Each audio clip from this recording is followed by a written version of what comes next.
일본의 코로나19 확진자가 10,000명을 넘기면서 곧 우리나라보다 많아질 전망입니다. 의료 현장에선 비품과 병상 부족, 의심 환자 거부 등 의료 시스템 붕괴 조짐까지 보입니다. 트럼프 미국 대통령이 3단계 경제 정상화 지침을 밝히면서 일부 주에서는 경제 재가동을 검토하기 시작했습니다. 뉴욕과 유럽 주요국의 증시는 코로나19 치료제 개발 기대에 큰 폭으로 상승했습니다. 슈퍼 여당이 된 민주당은 자축보다는 코로나19 경제 충격에 총력 대응하겠다며 야당의 협조를 구했습니다. 당 수습에 나선 통합당은 김종인 선대위원장에게 비대위원장직을 제안했습니다. 경기도 용인에서 10대 중학생 3명이 승용차를 훔쳐 운전하다 경찰의 추격에 사고를 냈습니다. 1명이 다쳤고 1명이 달아나 경찰이 추적 중입니다. 오늘은 전국이 흐리다 점차 개겠습니다. 낮 기온은 서울 20도 등 13도에서 22도로 어제보다 높겠습니다.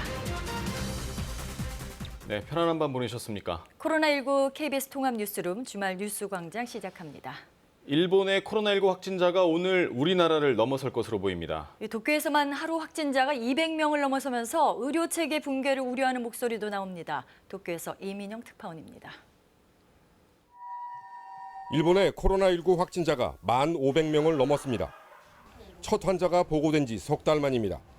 최근엔 하루 500명 이상씩 확진자가 나오고 있는데 이런 추세라면 일본의 확진자 수가 오늘 한국을 추월할 걸로 보입니다. 도쿄의 확진자 급증이 제일 큰 영향을 미쳤습니다.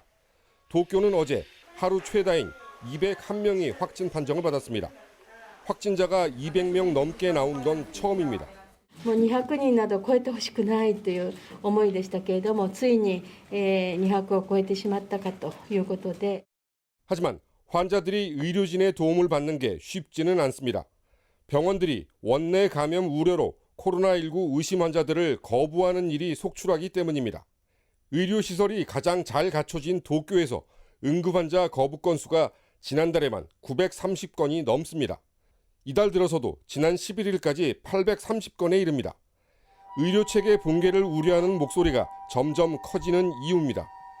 아베 총리도 기자회견을 열어 의료체계 붕괴를 막아야 한다며 의료진 처우 향상책을 내놨습니다. 診療報酬を倍増するなど、処遇の改善にもしっかりと取り組んでまいります。 일본 정부는 한국식 차량 탑승 검사, 이른바 드라이브 스루 검사도 할 수 있도록 허용했습니다. 도쿄에서 KBS 뉴스 이민영입니다. 트럼프 미국 대통령이 3단계 경제 정상화 지침을 밝히고 나서 일부 주가 부분 정상화 움직임에 나섰습니다. 반면 자택 대피령을 더 연장한 뉴욕 주지사는 정상화 전제 조건을 놓고 트럼프 대통령과 설전을 벌였습니다. 자세한 내용은 서지영 특파원이 전하겠습니다. We are not opening all at once, but one careful step at a time. 트럼프 대통령이 발표한 3단계 지침은 코로나19 환자 수와 증상 빈도에 따라 결정됩니다. 단 실행 시기와 책임은 주별 판단에 맡겼습니다. 언제 어떻게 할 것인지 주지사의 몫이 된 가운데 텍사스, 오하이오 등 일부 주는 다음 달 1일부터 부분 재개 방안을 논의하기 시작했습니다. 미시간, 버지니아주 등 미 곳곳에선 때맞춰 시위가 벌어졌습니다. 경제적 타격을 입은 시민들이 주지사에게 경제활동 제한 완화를 요구하는 시위입니다. 트럼프 대통령은 이 지역들을 트윗에 언급하며 우회적 압박을 가하기도 했습니다. 코로나19 확진자 68만 명, 사망자 3만 4천 명을 넘긴 미국은 주별로 피해가 천차만별인 상황. 피해가 집중된 뉴욕주에선 강제 자택격리 조치를 다음 달 15일까지 더 연장했습니다. 뉴욕 주지사는 안전을 담보한 경제 재개는 대규모 검사에 달렸다고 말했습니다. You have to develop a testing capacity that does not now exist. 쿠오모 주지사는 검사 능력을 확대하기 위한 연방정부의 지원이 더 필요하다고 강조했는데 트럼프 대통령은 충분한 지원을 했지만 고맙다는 말을 듣지 못했다며 양측 간 설전을 벌이기도 했습니다. 이와 관련해 톰 프리든 전 미 질병통제예방센터 국장은 현지 언론과 인터뷰에서 폐쇄된 미국을 열기 위해선 코로나 바이러스를 에워싸는 전략이 필요하다고 말했습니다. 그러면서 핵심 전략으로 대규모 검사와 고립, 격리 등이 병행되어야 한다고 강조했습니다. 버지니아에서 KBS 뉴스 서지영입니다. 미국에선 특정 항바이러스제가 코로나19의 치료 효과를 보였다는 소식이 전해지면서 뉴욕 증시가 큰 폭으로 상승했습니다. 하지만 전문가들은 확실한 치료제가 나올 때까지는 일상으로 완전히 돌아가긴 어렵겠다고 전망했습니다. 뉴욕에서 김철호 특파원입니다. 뉴욕 증시가 이틀 연속 상승했습니다. 다우존스 지수는 700포인트 넘게 올랐고 스탠더드앤푸어스 지수와 나스닥도 강세를 보였습니다. 유럽 증시 역시 2에서 3% 급등했습니다. 코로나19 치료제 개발 가능성이 수면 위로 떠오른 것이 투자 심리에 영향을 줬습니다. 시카고 대학 연구팀이 미국 제약사 길리어드 사이언스의 항바이러스제를 환자 120여 명에게 투약한 결과 대부분의 환자가 퇴원했다고 한 의료 전문 매체가 보도했습니다. 길리어드 사이언스의 항바이러스제가 치료 효과를 보였다는 소식은 시장에 호재로 작용했습니다. 사회활동, 경제활동 재개에 동력을 불어넣을 수 있다는 기대감 때문입니다. 영국은 코로나19 백신 개발에 성공하면 바로 대량 생산을 할 수 있도록 하기 위해 태스크포스도 구성했습니다. 하지만 전문가들은 코로나19 확산 이후 생긴 생활 변화가 상당 기간 계속될 것으로 내다봤습니다. 백신이 나올 때까지 이른바 뉴 노멀이 계속될 것이란 관측에 이어 코로나19 대유행이 지나가도 사람들이 곧바로 비행기를 타거나 공연장에 가지 않을 것이란 전망도 나왔습니다. 이런 가운데 미국의 지난달 경기 선행지수는 2월보다 6.7% 떨어져 60년 역사상 최대 낙폭을 기록했습니다. 뉴욕에서 KBS 뉴스 김철우입니다. 미국에 이어 프랑스 핵추진 항공모함에서도 승조원 1000여 명이 코로나19에 감염된 것으로 나타났습니다. 이 승조원 둘 중 한 명이 확진자인 건데 미국 루즈벨트 함보다 상황이 더 심각해 보입니다. 이 소식은 유광석 특파원이 전하겠습니다. 프랑스 국방부의 유일한 핵추진 항공모함인 샤를 드고람. 승조원 2,300명 가운데 지금까지 2,010명이 검사를 받았는데 1,081명이 양성 판정을 받았습니다. 전체 대원의 절반에 가까운 숫자입니다. 감염자 중 545명이 기침과 발열 등의 증세를 보이고 있고 이 가운데 24명은 상태가 좋지 않아 해군병원에 입원했습니다. Concernant la santé de nos marins, ce sont actuellement la vingtaine de marins qui sont à l'hôpital d'instruction des armées à Sainte-Anne, près de Toulon. Et nous avons également un marin qui est toujours en réanimation. 샤를 드고람은 나토 연합훈련을 위해 북대서양에서 임무를 수행하던 중 이달 초 의심 환자가 나오기 시작하자 작전을 중단하고 12일 프랑스 남부에 있는 기지로 복귀했습니다. 프랑스 국방부는 바이러스가 어떻게 확산되기 시작했는지, 초동 대처가 적절했는지, 함장의 작전 중단 요구를 해군 상층부가 묵살했다는 의혹이 사실인지 등을 조사하고 있습니다. 항공모함에서의 집단 감염은 샤를 드고람이 두 번째입니다. 앞서 미국의 핵항모 시워드워 루스벨트함에서 환자가 발생해 14일까지 589명이 감염된 것으로 확인됐습니다. 루스벨트함의 승조원이 4,800명으로 샤를 드골의 2배인 점을 감안하면 샤를 드골함의 상황이 훨씬 심각함을 알 수 있습니다. KBS 뉴스 유광석입니다. 180석의 슈퍼 여당이 된 민주당은 총선 승리에 대한 자축보다는 코로나19로 인한 경제 충격에 총력을 다해 대비하는 게 우선이라고 강조했습니다. 긴급재난지원금을 전 국민에게 지원한다는 공약도 자신했는데 일단 20일에 있을 2차 추경 시정 연설을 위한 본회의에 합의했습니다. 정유진 기자입니다. 총선을 마무리하며 현충원을 찾은 민주당.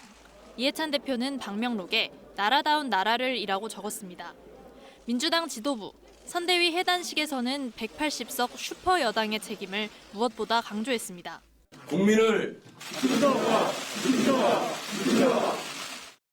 코로나19 경제전쟁에 서막이 올랐다. 고통이 막 시작됐다면서 국회에 총력 지원을 강조했습니다. 고용 지표는 어쩌면 깊은 고통의 서막일지 모르겠다. 비상한 결단이 항상 요구받을 것입니다. 선거 과정에서 여야가 앞다퉈 공약한 국민 100% 긴급 재난지원금 지급도 하루가 급하다고 했습니다. 다만 독주 우려를 의식한 듯 국민의 뜻을 모으고 야당 협조도 얻어야 한다고 자세를 낮췄습니다. 지금은 정치권이 긴급하게 움직여야 할 비상한 시간입니다. 여야가 하루라도 빨리 만날 수 있길 바랍니다. 통합당은 나라 빚은 안 된다며 국채 발행에 반대하고 기재부는 하위 70% 지급 입장을 유지하는 상황. 이들과 협의하는 게 슈퍼여당 민주당의 첫 번째 과제입니다. 뒤늦게 외양간 고치느라고 하는 것보다는 더 효율적일 수 있습니다. 기재부를 설득하는 것도 좀 불가능하지 않다. 여야는 우선 20일 본회의에서 2차 추경안 처리를 위한 정부의 시정연설을 듣기로 했습니다. KBS 뉴스 정유진입니다. 총선에서 참패한 미래통합당은 국민이 준 회초리를 달게 받겠다면서 패배 원인과 수습 방안을 놓고 여러 의견이 이어지고 있습니다. 조만간 비대위 구성이 유력해 보이는데 김종인 전 총괄선대위원장에게 비대위의 위원장직을 맡아달라고 제안했습니다. 신지혜 기자입니다.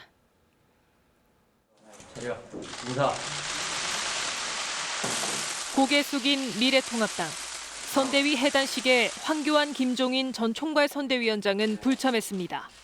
재창당에 버금가는 당 쇄신 작업에 매진하겠습니다.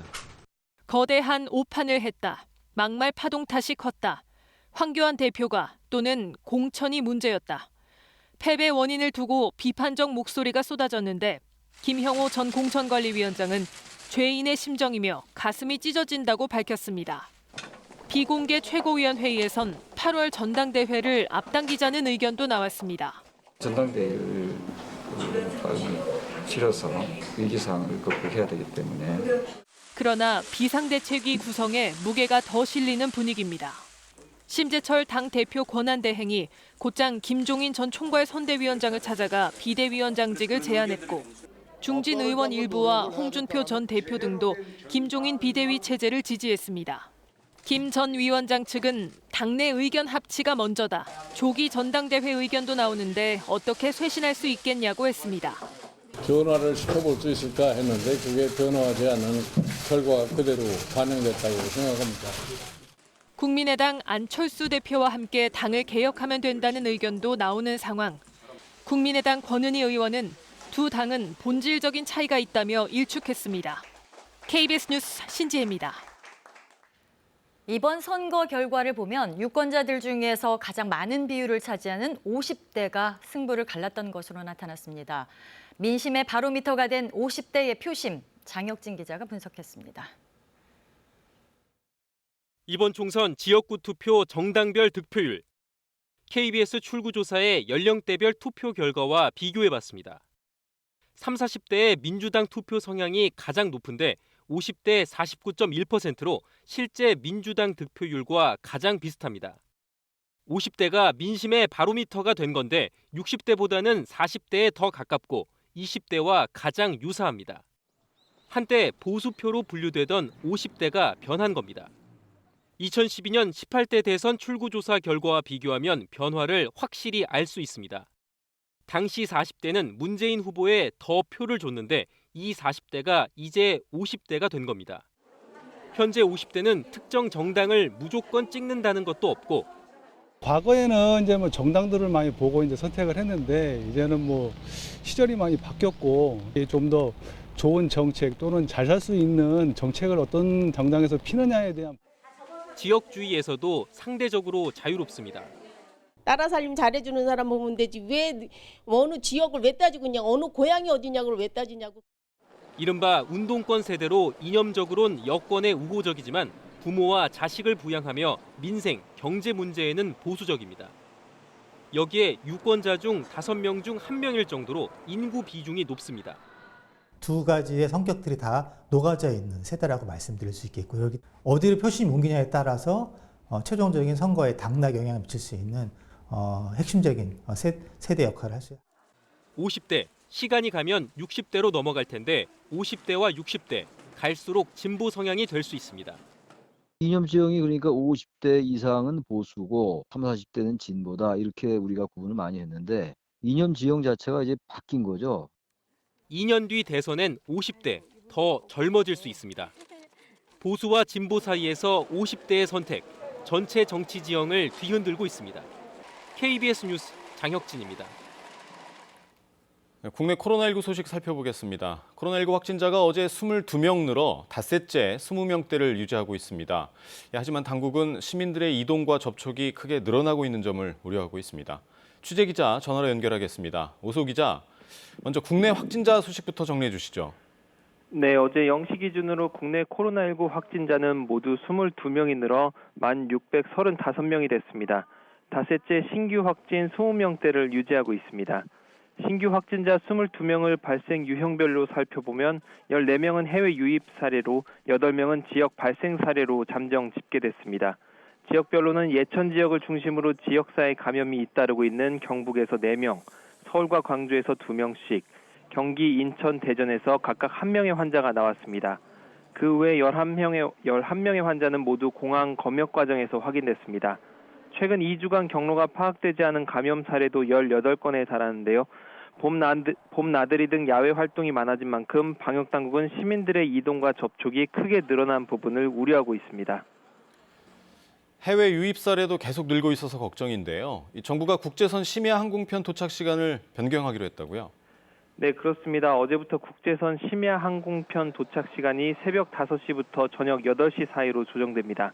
중앙재난안전대책본부는 기존 밤 10시부터 오전 7시 사이 심야 시간에 도착하는 국제선 항공편의 도착 시간을 어제부터 조정했는데요. KTX와 공항버스를 탈 수 있는 시간대인 새벽 5시부터 저녁 8시 사이로 조정했습니다. 해외 입국자들이 공항에서 장시간 대기하는 불편함을 줄이기 위한 조치입니다. 지금까지 KBS 뉴스 오수호입니다. 대구는 코로나19 첫 환자가 발생한 지 오늘로 2달째입니다. 한때는 신규 확진자가 매일 수백 명씩 나올 만큼 상황이 심각했지만 이제 점차 안정을 되찾으면서 이제는 생활 방역으로의 전환을 앞두고 있다고 합니다. 최보규 기자입니다. 2달 전인 2월 18일 대구에서 코로나19 첫 확진자가 나왔습니다. 닷새 뒤 확진자가 100명을 넘어섰고 2월의 마지막 날 650여 명으로 정점을 찍었습니다. 이후 지난달 8일까지 매일 수백 명의 확진자가 발생하며 대구를 공포와 불안으로 몰아넣었습니다. 많이 불안하죠. 대구에 지금 확진자가 굉장히 많이 지금 나와 있던데 지금 마스크 구하기도 힘들고. 확산 초기 대구 폐렴, 대구 봉쇄 등의 혐오 표현이 인터넷 등을 달구기도 했지만 금세 연대와 협력이라는 말이 그 자리를 대신했습니다. 전국의 의료진 2천여 명이 대구로 달려왔고 국내 119 구급차 10대 가운데 2대가 대구 경북에 집결해 확진자들을 실어 날랐습니다. 대구 시민들도 자발적인 사회적 거리 두기를 실천하며 2달 동안의 고통을 견뎌냈습니다. 그 결과 신규 확진자는 지난 3일 한 자릿수로 돌아섰고 지난 10일과 어제는 0명을 기록하기도 했습니다. 방역 당국도 안정화 단계에 접어든 것으로 보고 생활 방역 체제로의 전환을 조심스럽게 준비하고 있습니다. 말을 줄인다든가 아니면 개인 접시를 쓴다든가 이런 일상에서 실천할 수 있는 수준의 어떤 생활 수칙들이 필요하다는 거죠. 전문가들이 안을 내고 또 시민들이 수용할 수준을 찾아가는. 시민들의 협조와 전국적인 연대의 힘으로 대구가 진정한 봄을 맞이할 준비를 하고 있습니다. KBS 뉴스 최복입니다.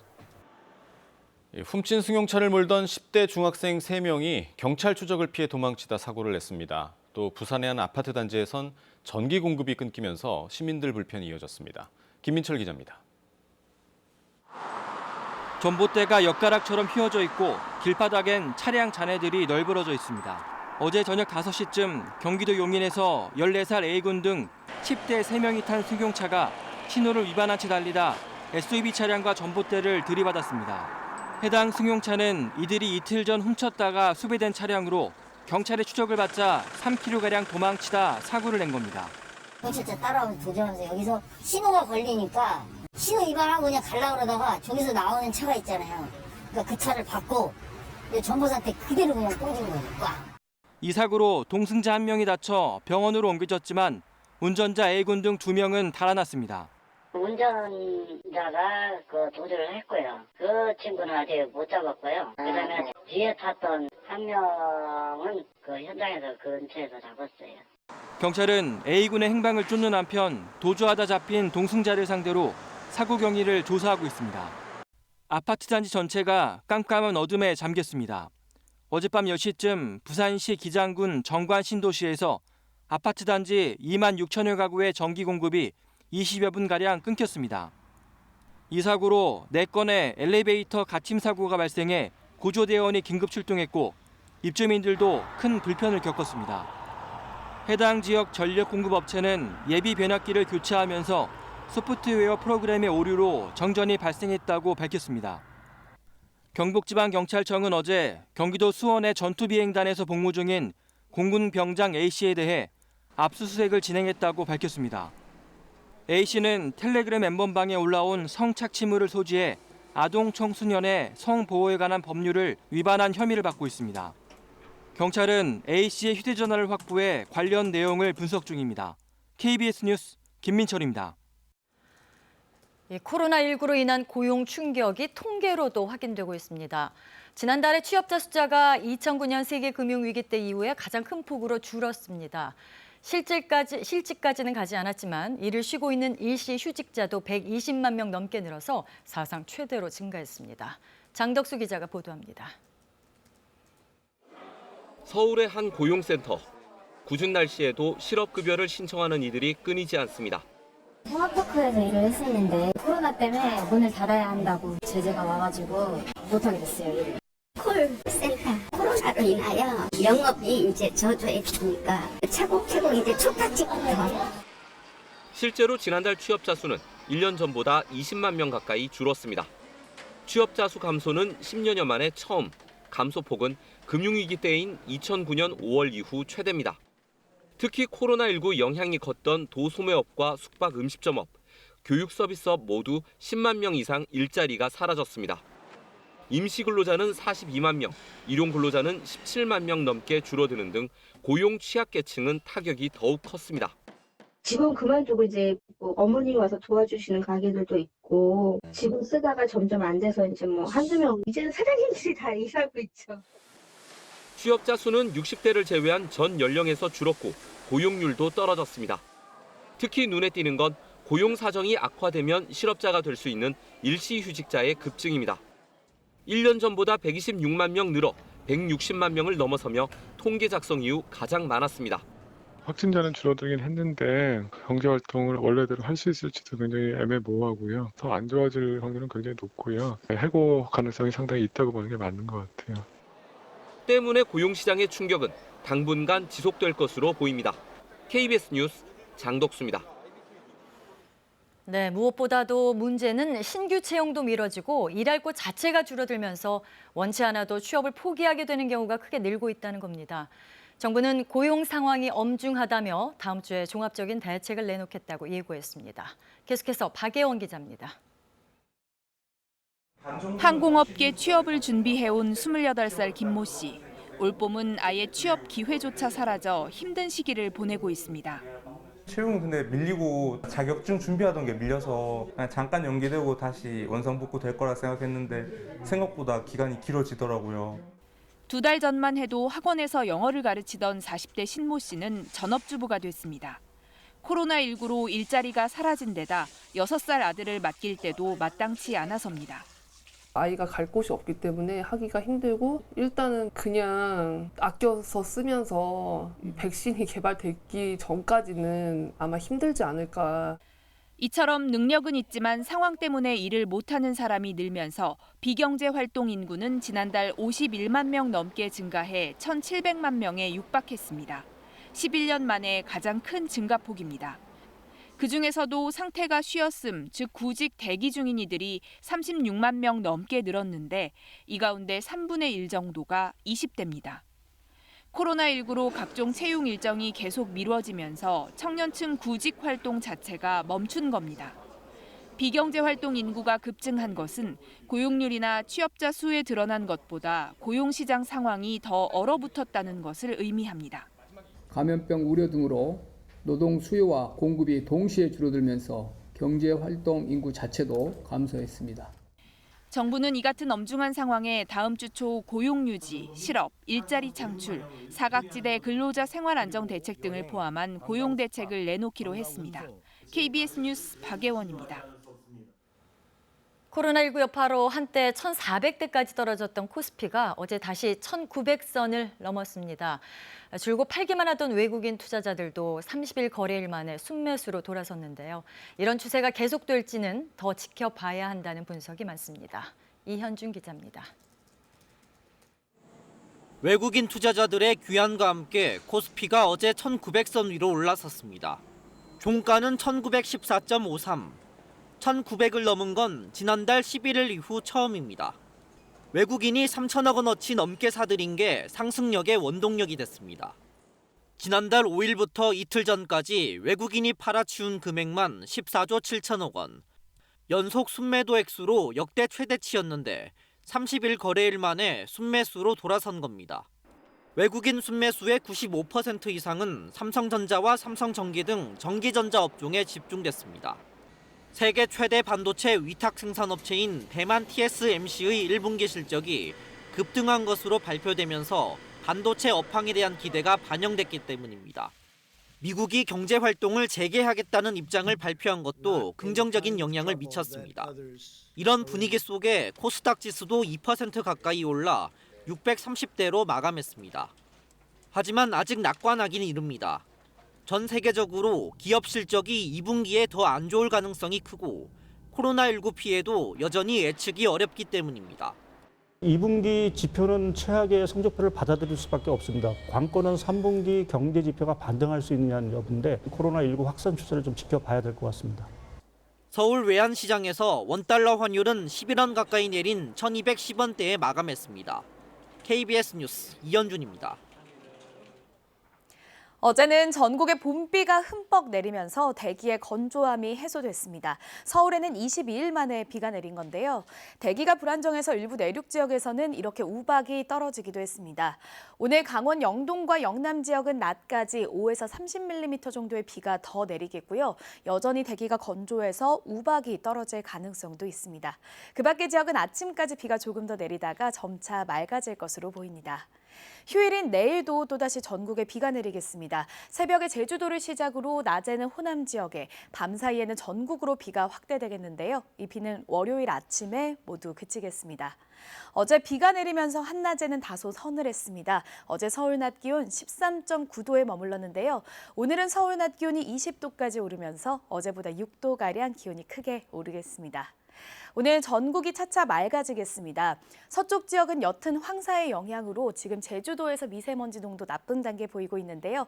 오전까지 일시적으로 미세먼지 농도가 높게 나타나다가 오후에는 보통에서 좋음 수준까지 나타나면서 공기가 깨끗해지겠습니다. 현재 기온 살펴보겠습니다. 어제 아침과 기온이 비슷하거나 조금 낮은데요. 서울이 8.8도, 대구 10.5도, 광주도 10도에 머물러 있습니다.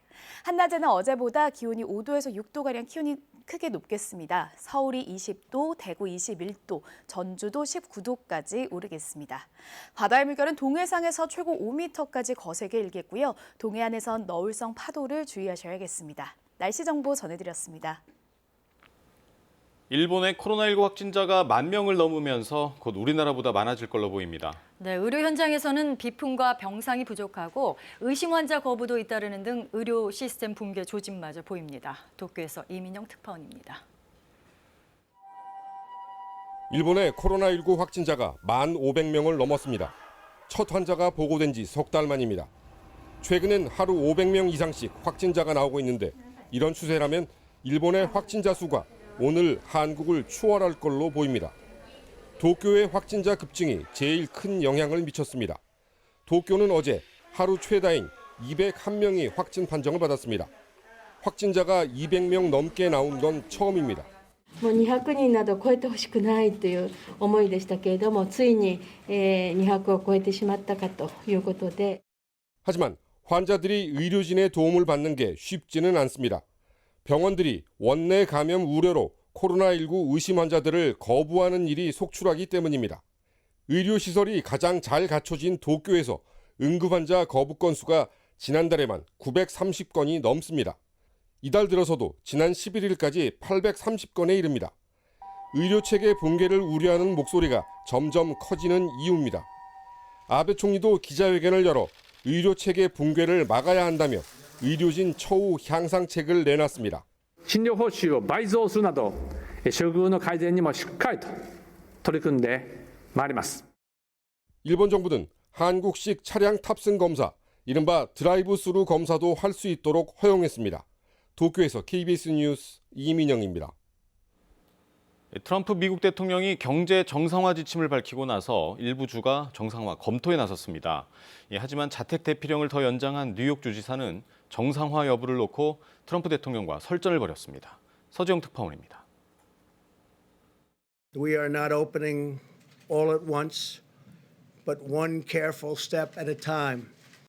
트럼프 대통령이 발표한 3단계 지침은 코로나19 환자 수와 증상 빈도에 따라 결정됩니다. 단 실행 시기와 책임은 주별 판단에 맡겼습니다. 언제 어떻게 할 것인지 주지사의 몫이 된 가운데 텍사스, 오하이오 등 일부 주는 다음 달 1일부터 부분 재개 방안을 논의하기 시작했습니다. 미시간, 버지니아주 등 미 곳곳에선 때맞춰 시위가 벌어졌습니다.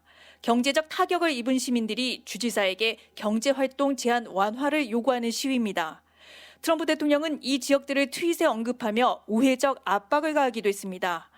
코로나19 확진자 68만 명, 사망자 3만 4천 명을 넘긴 미국은 주별로 피해가 천차만별인 상황. 피해가 집중된 뉴욕주에선 강제 자택격리 조치를 다음 달 15일까지 더 연장했습니다. 뉴욕 주지사는 안전을 담보한 경제 재개는 대규모 검사에 달렸다고 말했습니다. You have to develop a testing capacity that does not now exist.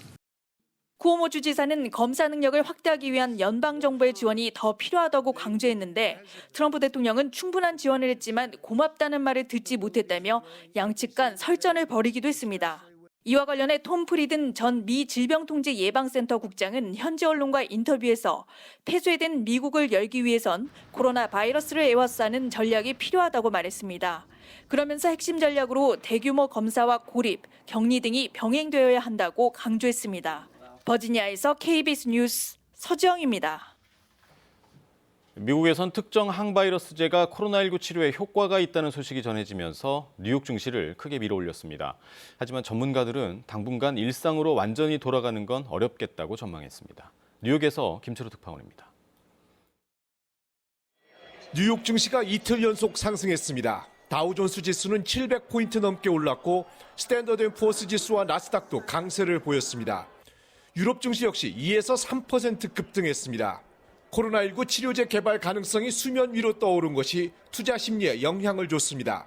시카고 대학 연구팀이 미국 제약사 길리어드 사이언스의 항바이러스제를 환자 120여 명에게 투약한 결과 대부분의 환자가 퇴원했다고 한 의료 전문 매체가 보도했습니다. 길리어드 사이언스의 항바이러스제가 치료 효과를 보였다는 소식은 시장에 호재로 작용했습니다. 사회활동, 경제활동 재개에 동력을 불어넣을 수 있다는 기대감 때문입니다. 영국은 코로나19 백신 개발에 성공하면 바로 대량 생산을 할 수 있도록 하기 위해 태스크포스도 구성했습니다. 하지만 전문가들은 코로나19 확산 이후 생긴 생활 변화가 상당 기간 계속될 것으로 내다봤습니다. 백신이 나올 때까지 이른바 뉴 노멀이 계속될 것이란 관측에 이어 코로나19 대유행이 지나가도 사람들이 곧바로 비행기를 타거나 공연장에 가지 않을 것이란 전망도 나왔습니다. 이런 가운데 미국의 지난달 경기 선행지수는 2월보다 6.7% 떨어져 60년 역사상 최대 낙폭을 기록했습니다. 뉴욕에서 KBS 뉴스 김철우입니다. 러시아와 미국 우주인 3명이 국제우주정거장에서 지구로 귀환했습니다. 이 우주인 귀환 지원팀도 일정 기간 격리 후 코로나19 진단검사를 받고 현지로 파견되는 등 감염에 크게 신경 쓰는 모습이었습니다. 모스크바에서 김준호 특파원이 이 소식 전해왔습니다. 러시아와 미국 우주인 3명이 어제 지구로 무사히 귀환했습니다. 러시아 연방우주공사는 러시아 우주인 올렉 스크리포치카, 미국 우주인 앤드류 모건과 제시카 메이어를 태운 소유스 MS-15 유인 우주선 귀환 캡슐이 어제 오전 8시 20분 카자흐스탄 중부 초원지대에 착륙했다고 전했습니다. 소유스 MS-15는 어제 새벽 4시 53분 국제우주정거장과 분리돼 귀환길에 올랐습니다. Soyuz MS-15 and its crew are flying free, one step closer on their way back home to Earth. 우주인 귀환 지원팀은 우주인들의 안전을 위해 일정 기간의 격리 후 모두 코로나19 진단 검사를 받고 현지로 파견됐고 파견 인원도 최소화했습니다. 귀환 캡슐에서 우주인을 옮길 때도 마스크와 장갑을 착용했습니다. 각각 지난해 7월과 9월에 출발한 이들 세 우주인은 200여일간 국제우주정거장에 머물면서 과학실험 등 각종 임무를 수행했습니다. It is quite surreal for us to see this whole situation unfolding on the planet below. We can tell you that the Earth still looks just as stunning as always from up here, so it's difficult to believe all the changes that have taken place since both of us have been up here. 현재 국제우주정거장에는 지난 9일 교대를 위해 도착한 러시아 우주인 2명과 미국 우주인 1명이 남아 있습니다. 이들은 코로나19 바이러스를 국제우주정거장에 가져가지 않기 위해 한 달 반 동안의 격리 조치를 거친 뒤 출발했습니다. 모스크바에서 KBS 뉴스 김준호입니다. 이번 총선에서 3%포인트 이내 박빙 승부를 펼친 곳이 24개의 지역구나 됩니다. 이곳에서 중도층 표심이 민주당을 향한 것으로 평가되는데 언제든 바뀔 수 있는 이 중도 표심을 의식해서 민주당 지도부는 연일 낮은 자세를 강조하고 있습니다. 이해찬 대표는 과거 열린우리당 얘기까지 꺼냈습니다. 어떤 맥락인지 조태흠 기자가 전합니다. 압승 뒤 선거기구 해단식 자축 대신 무거운 이야기가 나왔습니다. 열린우리당의 그 아픔을 우리는 깊이 반성을 해야 합니다. 그런 걸 잘 반성을 해서 우리한테 맡겨진 소임이 소중한 만큼 우리도 여러 가지를 깊이 생각하면서 2004년 총선 민주당의 전신 열린우리당은 152석 과반을 차지합니다. 그 힘으로 국가보안법 폐지 등 이른바 4대 개혁 입법을 밀어붙였지만 야당 반대와 당내 계파 갈등 속에 무산됐고 이후 선거에서 연패했습니다. 자기 자신을 드러내고자 하는 과격 커머셜리즘, 이런 타성을 벗어내고 가는 16년 뒤 개헌 빼고는 다 할 수 있다는 180석, 힘으로 하다간 역풍 맞을 수 있다는 반성입니다. 실제 이번 총선의 지역구 투표 득표는 민주당이 49.9%, 통합당은 41.5%, 의석수와는 달리 8.4%포인트 차이입니다. 24개 지역에선 3%포인트 이내에서 승부가 갈렸는데 중도층의 향배에 따라 언제든 승부는 또 달라질 수 있습니다. 민주당의 책임이 사실 좀 더 커진 측면이 있고 잘 되면 좋지만 또 안 되면 민주당한테 또 역풍이 불고 지지율이 또 빠질 수 있는 부분이 있기 때문에 더불어시민당 우희종 대표는 선거 직후 SNS에 국가보안법 철폐와 윤석열 검찰총장 등을 언급했는데 이해찬 대표의 발언이 나온 겁니다. 민주당 관계자는 코로나와 경제위기 극복이 우선이고 개혁 입법은 질서 있게 국민이 이해할 수 있도록 해나갈 것이라고 말했습니다. 니들 뭐 싫으면 말어. 그리고 혼자 모든 걸 다 한다면 유권자의 한 2% 정도 되는 거 완전히 무시하는 결과가 되는 거고요. 청와대도 국민적 지지가 없는 법안을 개혁과제란 이름으로 밀어붙여선 곤란하다는 분위기로 전해졌습니다. KBS 뉴스 조태흠입니다. 국회의원 선거에서 이른바 위성정당을 출범시켜 국회의원 비례대표 후보자를 낸 것은 공직선거법 위반이라며 사회단체들이 선거 무효 소송을 제기했습니다. 후보자를 결정하는 과정이 민주적이지 못했다는 것인데 비례대표 국회의원 선거에 대해서 선거 소송이 제기된 건 이번이 처음입니다. 위성정당을 내세워 선거에 나선 여야 모두가 후폭풍을 맞고 있습니다. 백인성 기자입니다. 위성정당 비례대표 선거는 무효다! 더불어시민당, 미래한국당이라는 이른바 비례대표형 위성정당이 등장한 사상 초유의 국회의원 선거. 결국 법원의 판단을 받게 됐습니다. 경실련 등은 위성정당이 참여한 이번 비례대표 국회의원 선거가 무효라며 대법원에 선거소송을 냈습니다. 선거소송이란 선거 절차에 하자가 있다며 효력을 다투는 대법원 단심 소송인데 비례대표를 대상으로 제기된 건 이번이 처음입니다. 올해 1월 개정된 공직선거법은 정당이 비례대표 후보자를 추천할 땐 민주적 심사 절차를 거쳐 대의원과 당원으로 구성된 선거인단의 투표에 따르도록 규정하고 있습니다. 위반하면 후보자 등록 자체가 무효입니다. 그런데 비례 위성정당들이 사실상 최고위원회 결정만으로 비례대표 공천이 가능하도록 했고 최고위원회를 당원 투표가 아닌 합의 추대 방식으로 뽑아 당원들의 의사가 민주적으로 반영되지 못했다는 게 경실련의 주장입니다. 당원들의 뜻에 따라서 공천 명부를 만들어야 되는데 그렇지 않고 다른 힘에 의해서 만들어졌다고요. 현행법상 대법원은 선거 소송의 경우 180일 내에 선고하도록 돼 있습니다. 선거 무효가 선언될 경우 재선거를 해야 합니다. 헌법재판소도 위성정당과 관련해 심리에 들어갔습니다. 민생당은 지난 13일 선관위의 위성정당 등록 승인이 위헌인지 확인해달라며 헌법재판소에 헌법소원을 냈습니다. 위성정당이 정당으로서의 개념을 갖췄는지, 목적이나 활동이 민주적 기본 질서에 위배됨에도 선관위가 등록을 허가했는지 등이 쟁점으로 다뤄질 전망입니다. KBS 뉴스 백인성입니다. 채널A 기자가 현직 검사장급 검사와 유착했다는 의혹에 대해서 윤석열 검찰총장이 서울중앙지검에 직접 수사를 지시했습니다. 수사가 아닌 진상조사만으로는 실체 파악에 한계가 있었기 때문이라는 분석입니다. 오승목 기자입니다. 검찰총장 측근과의 인맥을 과시하며 상대를 압박해 취재를 했다는 논란이 제기된 채널A 이모 기자. 인터넷 쳐서 나오는 윤석열의 가장 최측근 그 검사입니다. 그게 바로 최근에 나왔어요. 누군 머신이라고. 현직 검사장까지 거론되자 검언 유착 의혹이 불거졌고 추미애 법무부 장관은 이달 초 대검찰청에 진상조사를 지시하기도 했습니다. 이와 관련 진상조사를 담당한 대검 인권부장의 중간조사 결과를 보고받은 윤석열 검찰총장이 결국 직접 수사를 결정했습니다. 윤 총장은 서울중앙지검에서 언론사 관계자, 불상의 검찰 관계자의 인권 침해와 위법 행위 유무를 심도 있게 조사하라고 지시했습니다. 한동수 대검 감찰부장의 감찰 주장에도 윤 총장은 진상조사가 먼저란 입장을 펴왔지만 보름 가까이 시간이 흘렀음에도 관련 자료 확보에 실패하는 등 임의조사의 한계에 부딪혔다는 분석입니다. 의혹에 등장하는 현직 검사장이 정확히 특정되지 않고 가담 여부도 구체적으로 파악되지 않아 수사력을 동원할 수밖에 없다는 겁니다. 중앙지검의 수사 상황에 따라 대검 감찰까지 동시에 진행할 수 있는 것으로 알려졌습니다. 검찰의 수사가 본격 개시되면 고발된 채널A 기자를 시작으로 현직 검사장을 특정하기 위한 조사부터 착수할 것으로 보입니다. KBS 뉴스 오승목입니다. 가사도우미와 비서에게 성폭력을 행사한 혐의로 재판을 받아온 김준기 전 DB그룹 회장이 1심에서 집행유예를 선고받았습니다.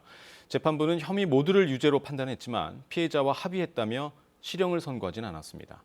최유경 기자입니다. 자신의 가사도우미를 수차례 성폭행하고 비서를 상습 성추행한 혐의를 받던 김준기 전 DB그룹 회장. 2017년 미국으로 도피했다가 높아지는 비난 여론 속에 2년여 만에야 귀국했습니다. 정말 죄송스럽고 송구스럽게 생각합니다. 결국 지난해 11월 구속 상태로 재판에 넘겨졌는데 재판부는 김 전 회장의 혐의를 모두 유죄로 보고 징역 2년 6개월에 집행유예 4년을 선고했습니다. 피해자들과 연인처럼 가까운 사이였고 성관계나 신체 접촉도 동의한 걸로 믿었다는 주장을 일절 받아들이지 않았습니다. 재판부는 피해자들의 진술이 일관되고 구체적인 데다 진료 기록이나 녹취록 등 증거도 확보됐다고 밝혔습니다. 또 그룹 총수의 지위에 있음에도 그 책무를 망각했다며 지시에 순종해야 했던 피해자들의 사정을 악용했다고 지적했습니다. 위력에 의한 성범죄라는 겁니다. 그러면서도 피해자들과 합의했다며 실형을 선고하지는 않았습니다. 재판부는 피해자들이 김 전 회장의 처벌을 원치 않는 점과 5개월 넘는 구속기간 등을 참작했다고 설명했습니다. 적정 수준이 무엇인가는 고민해야 되는 게 자칫 범죄자가 돈으로 낮은 처벌을 사는 결과가 되고 국가사법권의 발동을 피해자 개인에 의해 좌지우지되는. 집행유예를 예상한 듯 구치소에서 미리 짐을 싸온 김 전 회장은 선고 이후 바로 석방됐는데 법원의 유죄 판단에 대한 입장을 묻는 질문에는 굳게 입을 닫았습니다. KBS 뉴스 최경입니다. 이른바 박사방 운영자 조주빈의 공범인 강훈이 어제 모습을 드러냈습니다.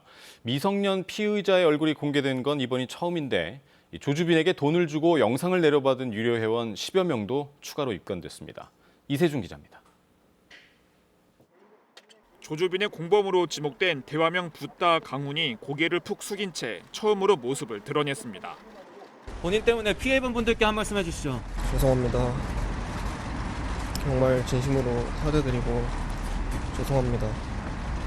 텔레그램 성착취 사건과 관련해 얼굴이 공개된 것은 조주빈에 이어 두 번째입니다.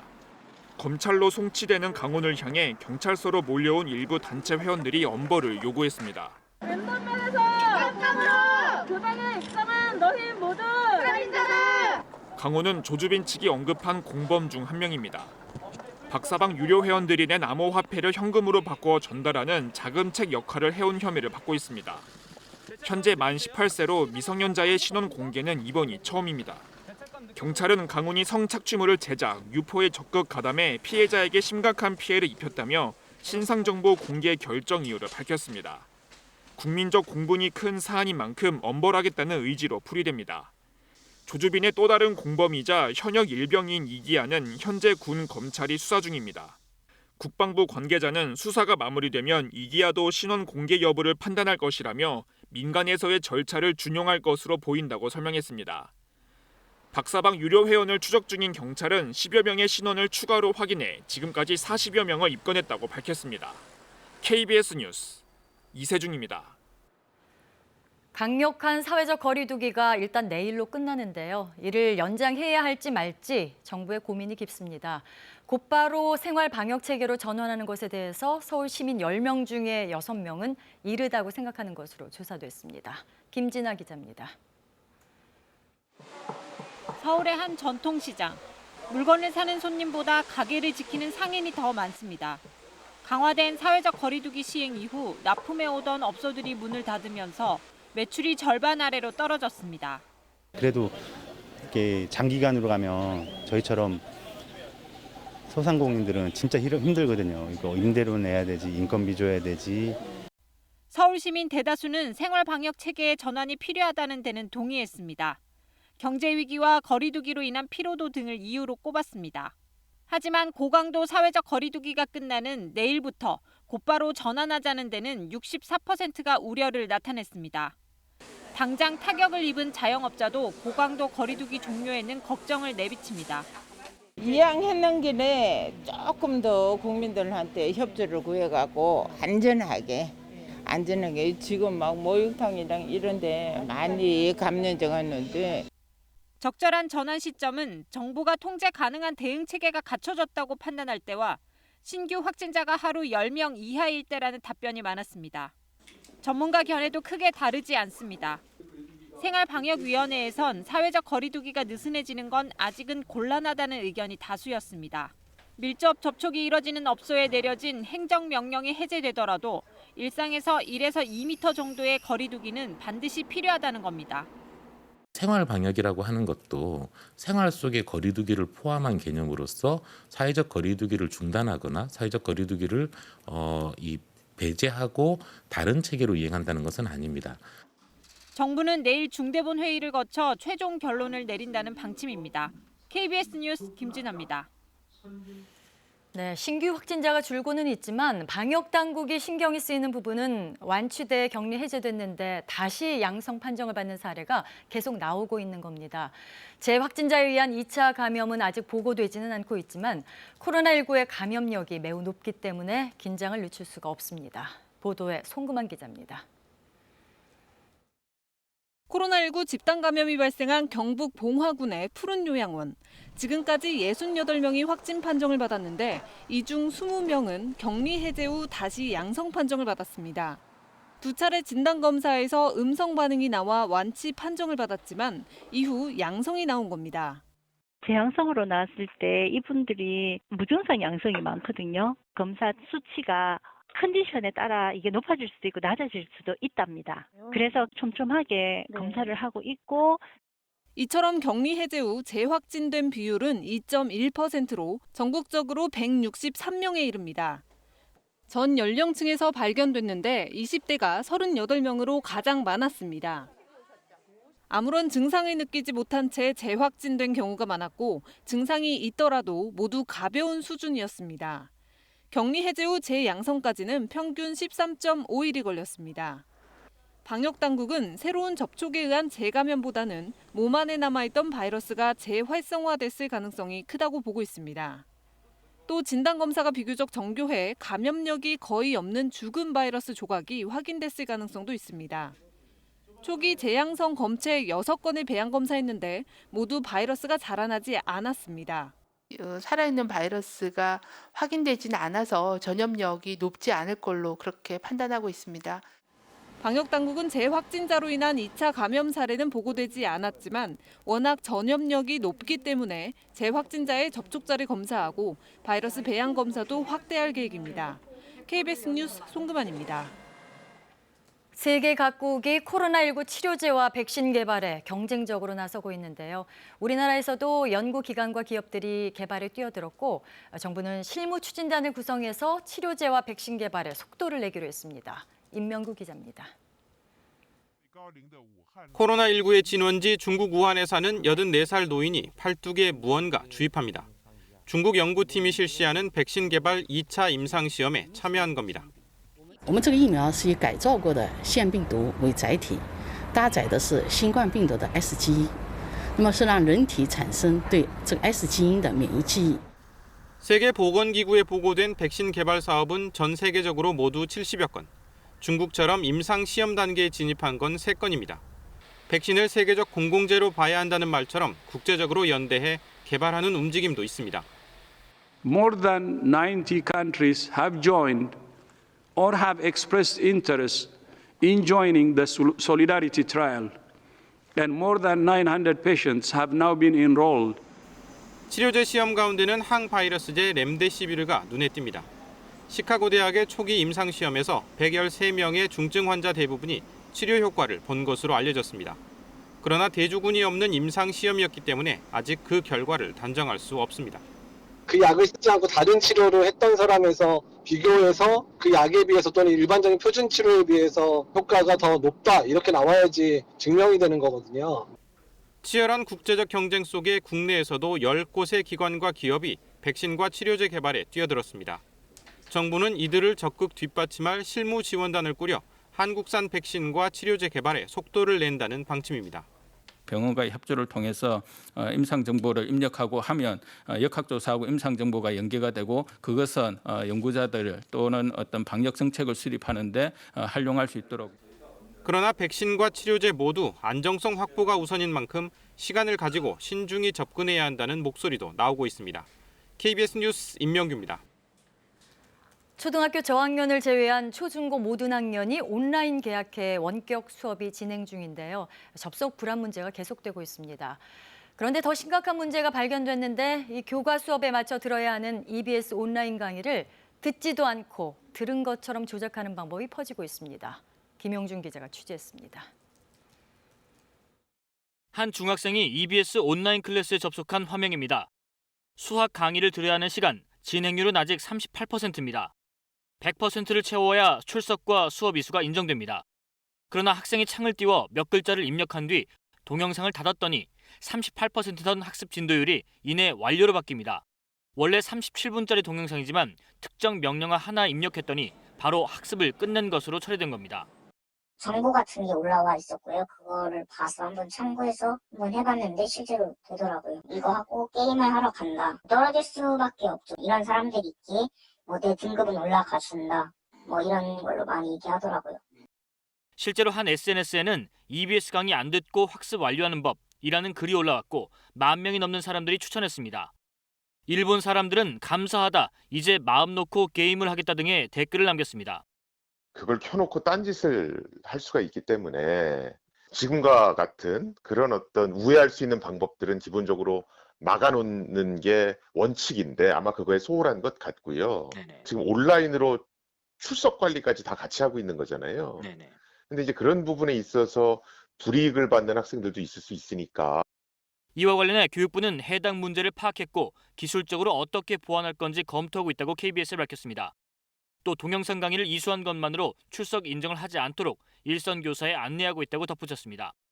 교육당국은 지난해에도 수능 직후 비슷한 방법으로 수능 성적표가 사전 유출되는 사상 초유의를 겪고 사과한 바 있습니다.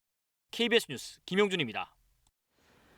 경기 일대에 몇 년씩 방치된 이른바 쓰레기산 때문에 지자체가 몸살을 앓고 있습니다. 불법 투기자를 잡아내야 처리가 가능해 급기야 1억 원의 현상금까지 걸렸습니다. 박희봉 기자입니다. 경기도 연천의 한적한 국도변입니다. 산등성이를 오르자 폐기물 더미가 보이기 시작합니다. 건축자재와 폐비닐, 생활쓰레기가 뒤범벅된 이른바 쓰레기산입니다. 양만 200톤에 달하지만 불법 투기자를 찾지 못해 2년째 방치되고 있습니다. 이렇게 방치된 쓰레기산은 연천과 포천, 화성 등 경기 지역에만 5곳입니다. 지자체가 폐기하려고 해도 많게는 1억 8천만 원까지 드는 처리 비용이 문제입니다. 때문에 경기도는 전담팀까지 만들어 불법 투기자를 찾는 데 나섰습니다.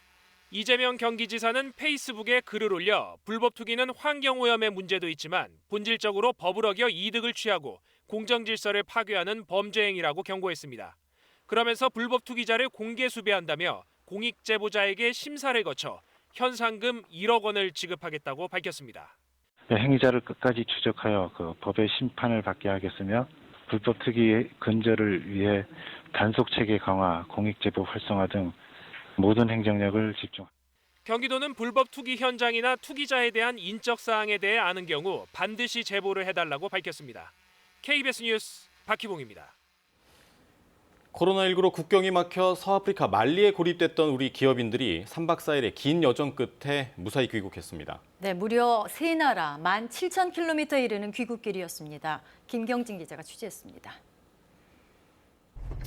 사하라 사막 남단 말리 젠네에서 발이 묶인 우리 기업인 11명. 댐 건설 공사가 마무리됐지만 국경 봉쇄로 출국길이 막혀 고립됐습니다. 귀국길을 수소문하며 애를 태운 지 한 달째. 벨기에가 자국민 철수를 위해 군용기를 띄운다는 소식을 들었습니다. 벨기에 군용 특별기가 운행 계획이 있었는데 저희가 거기에 탑승할 수 있도록 한국 대사관과 벨기에 대사관 등의 협조로 현지인들의 배웅을 받으며 젠네를 떠났습니다. 먼저 비포장도로를 달려 공항이 있는 수도 바마코로 향했습니다. 젠네에서 580km, 약 7시간에 걸쳐서 달려왔습니다. 벨기에가 보낸 50인승 군용기가 공항에 도착했고 미국과 독일, 영국 등 8개 나라 국민이 탑승을 요청했습니다. 군인들이 나와서 도와주고 있는 상황입니다. 날씨가 굉장히 덥네요. 임시 항공권을 발급받고 공항에서 9시간 머물며 검사를 받았습니다. 손소독제로 소독한 다음에 지급된 마스크를 쓰고 발열 체크하고 취약한 방역과 테러 위협에 불안에 떨었던 기업인들. 군용기에 오르고 나서야 마음을 놓았습니다. 고생들 많이 했습니다. 감사합니다. 5시간 반을 비행해 늦은 밤 도착한 벨기에. 모든 외국인의 입국을 금지하고 있지만 예외적으로 입국을 허용했습니다. 봉쇄령이 내려진 도시엔 적막감이 감돌았습니다. 저희 일행들 외에는 없네요. 아무도. 카타르를 거쳐 3박 4일간 세 나라 17,000km의 긴 여정 끝에 무사히 귀국했습니다. KBS 뉴스 김경진입니다.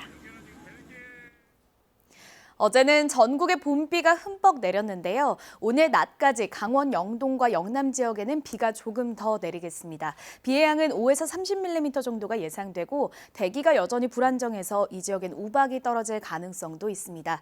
그 밖의 지역은 아침까지 빗방울이 떨어지다가 점차 맑아지겠습니다. 휴일인 내일도 전국에 또다시 비가 내릴 텐데요. 새벽에 제주도를 시작으로 낮에는 호남 지역, 밤 사이에는 전국으로 비가 확대됐다가 이 비는 월요일 아침에 대부분 그치겠습니다. 어제는 비가 내리면서 낮 동안에는 다소 선선했습니다. 오늘 한낮에는 서울 낮 기온 20도까지 오르면서 어제보다 6도가량 기온이 높겠습니다. 오늘 전국은 차차 맑아지겠고요. 서쪽 지역은 오전까지 일시적으로 황사의 영향으로 미세먼지 농도가 나쁨 수준까지 오를 수 있겠지만 이후에는 미세먼지 농도 보통에서 좋음 수준까지 나타나면서 공기가 깨끗해지겠습니다. 현재 기온 살펴보겠습니다. 어제 아침과 기온이 비슷하거나 조금 낮은데요. 한낮에는 서울 20도, 대전과 대구 21도까지 올라 포근하겠습니다. 날씨 정보 전해드렸습니다. 일본의 코로나19 확진자가 10,000명을 넘기면서 곧 우리나라보다 많아질 전망입니다. 의료 현장에선 비품과 병상 부족, 의심 환자 거부 등 의료 시스템 붕괴 조짐까지 보입니다. 트럼프 미국 대통령이 3단계 경제 정상화 지침을 밝히면서 일부 주에서는 경제 재가동을 검토하기 시작했습니다. 미국과 유럽 주요국의 증시는 코로나19 치료제 개발 기대에 큰 폭으로 상승했습니다. 슈퍼 여당이 된 민주당은 자축보다는 코로나19 경제 충격에 총력 대응하겠다며 야당의 협조를 구했습니다. 당 수습에 나선 통합당은 김종인 선대위원장에게 비대위원장직을 제안했습니다. 경기도 용인에서 10대 중학생 3명이 승용차를 훔쳐 운전하다 경찰에 추격해 사고를 냈습니다. 1명이 다쳤고 1명이 달아나 경찰이 추적 중입니다. 일본의 코로나19 확진자가 10,000명을 넘어서면서 곧 우리나라보다 더 많아질 것 같습니다. 도쿄에서는 하루 확진자가 처음으로 200명을 넘어서면서 의료 붕괴 우려까지 나오고 있습니다. 도쿄에서 이민영 특파원입니다. 일본의 코로나19 확진자가 1,500명을 넘었습니다. 첫 환자가 보고된 지 석 달 만입니다. 최근엔 하루 500명 이상씩 확진자가 나오고 있는데 이런 추세라면 일본의 확진자 수가 오늘 한국을 추월할 걸로 보입니다. 도쿄의 확진자 급증이 제일 큰 영향을 미쳤습니다. 도쿄는 어제 하루 최다인 201명이 확진 판정을 받았습니다. 확진자가 200명 넘게 나온 건 처음입니다. 200人など超えてほしくないという思いでしたけれども、ついに200を超えてしまったかということで。 하지만 환자들이 의료진의 도움을 받는 게 쉽지는 않습니다. 병원들이 원내 감염 우려로 코로나19 의심 환자들을 거부하는 일이 속출하기 때문입니다. 의료시설이 가장 잘 갖춰진 도쿄에서 응급환자 거부 건수가 지난달에만 930건이 넘습니다. 이달 들어서도 지난 11일까지 830건에 이릅니다. 의료체계 붕괴를 우려하는 목소리가 점점 커지는 이유입니다. 아베 총리도 기자회견을 열어 의료체계 붕괴를 막아야 한다며 의료진 처우 향상책을 내놨습니다. 診療報酬を倍増するなど、処遇の改善にもしっかりと取り組んでまいります。 일본 정부는 한국식 차량 탑승 검사, 이른바 드라이브 스루 검사도 할 수 있도록 허용했습니다. 도쿄에서 KBS 뉴스 이민영입니다. 트럼프 대통령의 경제 정상화 지침 이후 일부 주가 부분 정상화를 검토하기 시작했습니다. 또 특정 항바이러스제가 코로나19 치료에 효과가 있다는 연구 결과가 전해지면서 뉴욕 증시는 급등했습니다. 뉴욕에서 김철우 특파원입니다. 뉴욕 증시가 이틀 연속 상승했습니다. 다우존스 지수는 700포인트 넘게 올랐고 스탠더드 앤 푸어스 지수와 나스닥도 강세를 보였습니다. 유럽 증시 역시 2에서 3% 급등했습니다. 코로나19 치료제 개발 가능성이 수면 위로 떠오른 것이 투자 심리에 영향을 줬습니다. 시카고 대학 연구팀이 미국 제약사 길리어드 사이언스의 항바이러스제를 환자 120여 명에게 투약한 결과 대부분의 환자가 퇴원했다고 한 의료 전문 매체가 보도했습니다. 길리어드 사이언스의 항바이러스제가 치료 효과를 보였다는 소식은 시장에 호재로 작용했습니다. 사회활동, 경제활동 재개에 동력을 불어넣을 수 있다는 기대감 때문입니다. 영국은 코로나19 백신 개발에 성공하면 바로 대량 생산을 할 수 있도록 하기 위해 태스크포스도 구성했습니다. 하지만 전문가들은 코로나19 확산 이후 생긴 생활 변화가 상당 기간 계속될 것으로 내다봤습니다. 백신이 나올 때까지 이른바 뉴 노멀이 계속될 것이란 관측에 이어 코로나19 대유행이 지나가도 사람들이 곧바로 비행기를 타거나 공연장에 가지 않을 것이란 전망도 나왔습니다. 이런 가운데 미국의 지난달 경기 선행지수는 2월보다 6.7% 떨어져 60년 역사상 최대 낙폭을 기록했습니다. 뉴욕에서 KBS 뉴스 김철우입니다. 미국에 이어 프랑스 핵추진 항공모함에서도 승조원 1000여 명이 코로나19에 감염된 것으로 나타났습니다. 승조원 둘 중 한 명이 확진자인 건데 미국 항공모함 때보다 상황이 더 심각해 보입니다. 이 소식은 유광석 특파원이 전하겠습니다. 프랑스 국방부의 유일한 핵추진 항공모함인 샤를 드고람. 승조원 2,300명 가운데 지금까지 2,010명이 검사를 받았는데 1,081명이 양성 판정을 받았습니다. 전체 대원의 절반에 가까운 숫자입니다.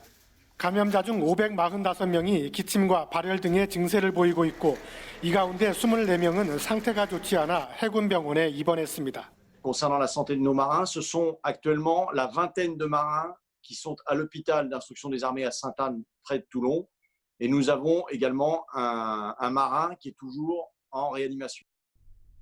샤를 드고람은 나토 연합훈련을 위해 북대서양에서 임무를 수행하던 중 이달 초 의심 환자가 나오기 시작하자 작전을 중단하고 12일 프랑스 남부에 있는 기지로 복귀했습니다.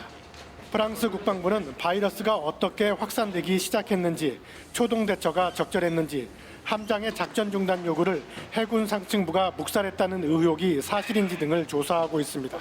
항공모함에서의 집단 감염은 샤를 드고람이 두 번째입니다. 앞서 미국의 핵항모 시워드워 루스벨트함에서 환자가 발생해 14일까지 589명이 감염된 것으로 확인됐습니다. 루스벨트함의 승조원이 4,800명으로 샤를 드골의 2배인 점을 감안하면 샤를 드골함의 상황이 훨씬 심각함을 알 수 있습니다. KBS 뉴스 유광석입니다. 북한이 지난해 핵 활동을 계속하고 생물무기도 보유하고 있다는 미 국무부의 보고서가 공개됐습니다. 유엔도 북한이 다양한 제재 회피 수법을 활용해서 대북 제재 결의를 위반했다고 지적했습니다. 서지영 특파원입니다. 미 국무부가 최근 의회에 제출한 군비 통제 관련 보고서입니다. 보고서에서 북한이 핵 미사일 활동을 지난해에도 계속하고 있다며 핵 확산 금지 조약 NPT 관련 조항을 위반했다고 밝혔습니다. 또 2005년 육자회담 공동성명에서 모든 핵무기와 현존하는 핵 프로그램을 포기하고 국제기구에 복귀하겠다고 밝혔지만 약속을 준수하지 않았다고 지적했습니다. 2006년 이후 북한의 핵실험이 6차례 이뤄졌던 것을 지적한 것으로 해석됩니다. 또 북한이 공격적 생물무기 프로그램을 보유하고 있다고 평가했습니다. 제한된 정보라고 전제했지만 적어도 1960년대 이후 생물무기 능력을 갖추고 있는 것으로 보인다고 말했습니다. 다만 요약본에선 북한이 생물무기를 얼마나 보유하고 있는지 구체적 근거를 제시하진 않았습니다. 앞서 북한은 2017년 12월 외무성 담화를 통해 생물무기 개발과 생산, 저장과 보유를 반대하는 입장을 일관되게 견지하고 있다고 주장한 바 있습니다. 같은 날 외신을 통해 공개된 유엔 안보리사나 대북 제재의 보고서도 유사한 결론을 내렸습니다. 영변 경수로 건설 활동 지속과 평산의 우라늄 공장 가동 등을 근거로 북한이 대북 제재를 위반하고 있다고 보고서는 설명했습니다. 보고서에선 지난해 5월과 11월 사이 13차례에 걸쳐 신형 단거리 탄도미사일과 잠수함 발사 탄도미사일을 포함해 최소 25발의 미사일을 발사했다고 밝혔습니다. 대북 제재위는 또 대형 바지선으로 중국까지 석탄을 실어 나르는 장면도 위성사진에 포착되는 등 북한의 제재 위반 수위도 갈수록 대담해지고 있다고 전했습니다. 버지니아에서 KBS 뉴스 서지영입니다. 180석의 슈퍼여당이 된 민주당은 총선 승리에 대한 자축보다는 코로나19로 인한 경제 충격에 총력을 다해 대비하는 게 우선이라고 강조했습니다. 긴급 재난지원금을 전 국민에게 지원한다는 공약도 자신했는데 일단 20일에 있을 2차 추경 시정 연설을 위한 본회의에 합의했습니다. 정유진 기자입니다. 총선을 마무리하며 현충원을 찾은 민주당. 이해찬 대표는 방명록에 나라다운 나라를 이라고 적었습니다. 민주당 지도부, 선대위 해단식에서는 180석 슈퍼 여당의 책임을 무엇보다 강조했습니다. 국민을 인정하. 코로나19 경제전쟁에 서막이 올랐다. 고통이 막 시작됐다면서 국회에 총력 지원을 강조했습니다. 고용 지표는 어쩌면 깊은 고통의 서막일지 모르겠다. 비상한 결단이 항상 요구받을 것입니다. 선거 과정에서 여야가 앞다퉈 공약한 국민 100% 긴급 재난지원금 지급도 하루가 급하다고 했습니다. 다만 독주 우려를 의식한 듯 국민의 뜻을 모으고 야당 협조도 얻어야 한다고 자세를 낮췄습니다. 지금은 정치권이 긴급하게 움직여야 할 비상한 시간입니다. 여야가 하루라도 빨리 만날 수 있길 바랍니다. 통합당은 나라 빚은 안 된다며 국채 발행에 반대하고 기재부는 하위 70% 지급 입장을 유지하는 상황. 이들과 협의하는 게 슈퍼여당 민주당의 첫 번째 과제입니다. 뒤늦게 외양간 고치느라고 하는 것보다는 더 효율적일 수 있습니다. 기재부를 설득하는 것도 좀 불가능하지 않다. 여야는 우선 20일 본회의에서 2차 추경안 처리를 위한 정부의 시정연설을 듣기로 했습니다. KBS 뉴스 정유진입니다. 총선에서 참패한 미래통합당은 국민이 준 회초리를 달게 받겠다면서도 패배 원인과 수습 방안을 놓고는 여러 다른 의견들이 이어지고 있습니다. 조만간 비대위 구성이 유력해 보이는데 김종인 전 총괄선대위원장에게 비대위의 위원장직을 맡아달라고 제안했습니다. 신지혜 기자입니다. 인사. 고개 숙인 미래통합당. 선대위 해단식에 황교안, 김종인 전 총괄선대위원장은 불참했습니다. 재창당에 버금가는 당 쇄신 작업에 매진하겠습니다. 거대한 오판을 했다. 막말 파동 탓이 컸다. 황교안 대표가 또는 공천이 문제였다. 패배 원인을 두고 비판적 목소리가 쏟아졌는데 김형호 전 공천관리위원장은 죄인의 심정이며 가슴이 찢어진다고 밝혔습니다. 비공개 최고위원회의에선 8월 전당대회를 앞당기자는 의견도 나왔습니다. 전당대회를 치러서 위기상황을 극복해야 되기 때문에. 그러나 비상대책위 구성에 무게가 더 실리는 분위기입니다. 심재철 당대표 권한대행이 곧장 김종인 전 총괄선대위원장을 찾아가 비대위원장직을 제안했고 중진 의원 일부와 홍준표 전 대표 등도 김종인 비대위 체제를 지지했습니다. 김 전 위원장 측은 당내 의견 합치가 먼저다. 조기 전당대회 의견도 나오는데 어떻게 쇄신할 수 있겠냐고 했습니다. 변화를 시켜볼 수 있을까 했는데 그게 변화하지 않은 결과가 그대로 반영됐다고 생각합니다. 국민의당 안철수 대표와 함께 당을 개혁하면 된다는 의견도 나오는 상황. 국민의당 권은희 의원은 두 당은 본질적인 차이가 있다며 일축했습니다. KBS 뉴스 신지혜입니다. 이번 선거 결과를 살펴보면 유권자들 중에서 가장 많은 비율을 차지하는 50대가 승부를 갈랐던 것으로 나타났습니다. 민심의 바로미터가 된 50대의 표심, 장혁진 기자가 분석했습니다. 이번 총선 지역구 투표 정당별 득표율. KBS 출구조사의 연령대별 투표 결과와 비교해봤습니다. 30, 40대의 민주당 투표 성향이 가장 높은데 50대 49.1%로 실제 민주당 득표율과 가장 비슷합니다. 50대가 민심의 바로미터가 된 건데 60대보다는 40대에 더 가깝고 20대와 가장 유사합니다. 한때 보수표로 분류되던 50대가 변한 겁니다. 2012년 18대 대선 출구조사 결과와 비교하면 변화를 확실히 알 수 있습니다. 당시 40대는 문재인 후보에 더 표를 줬는데 이 40대가 이제 50대가 된 겁니다.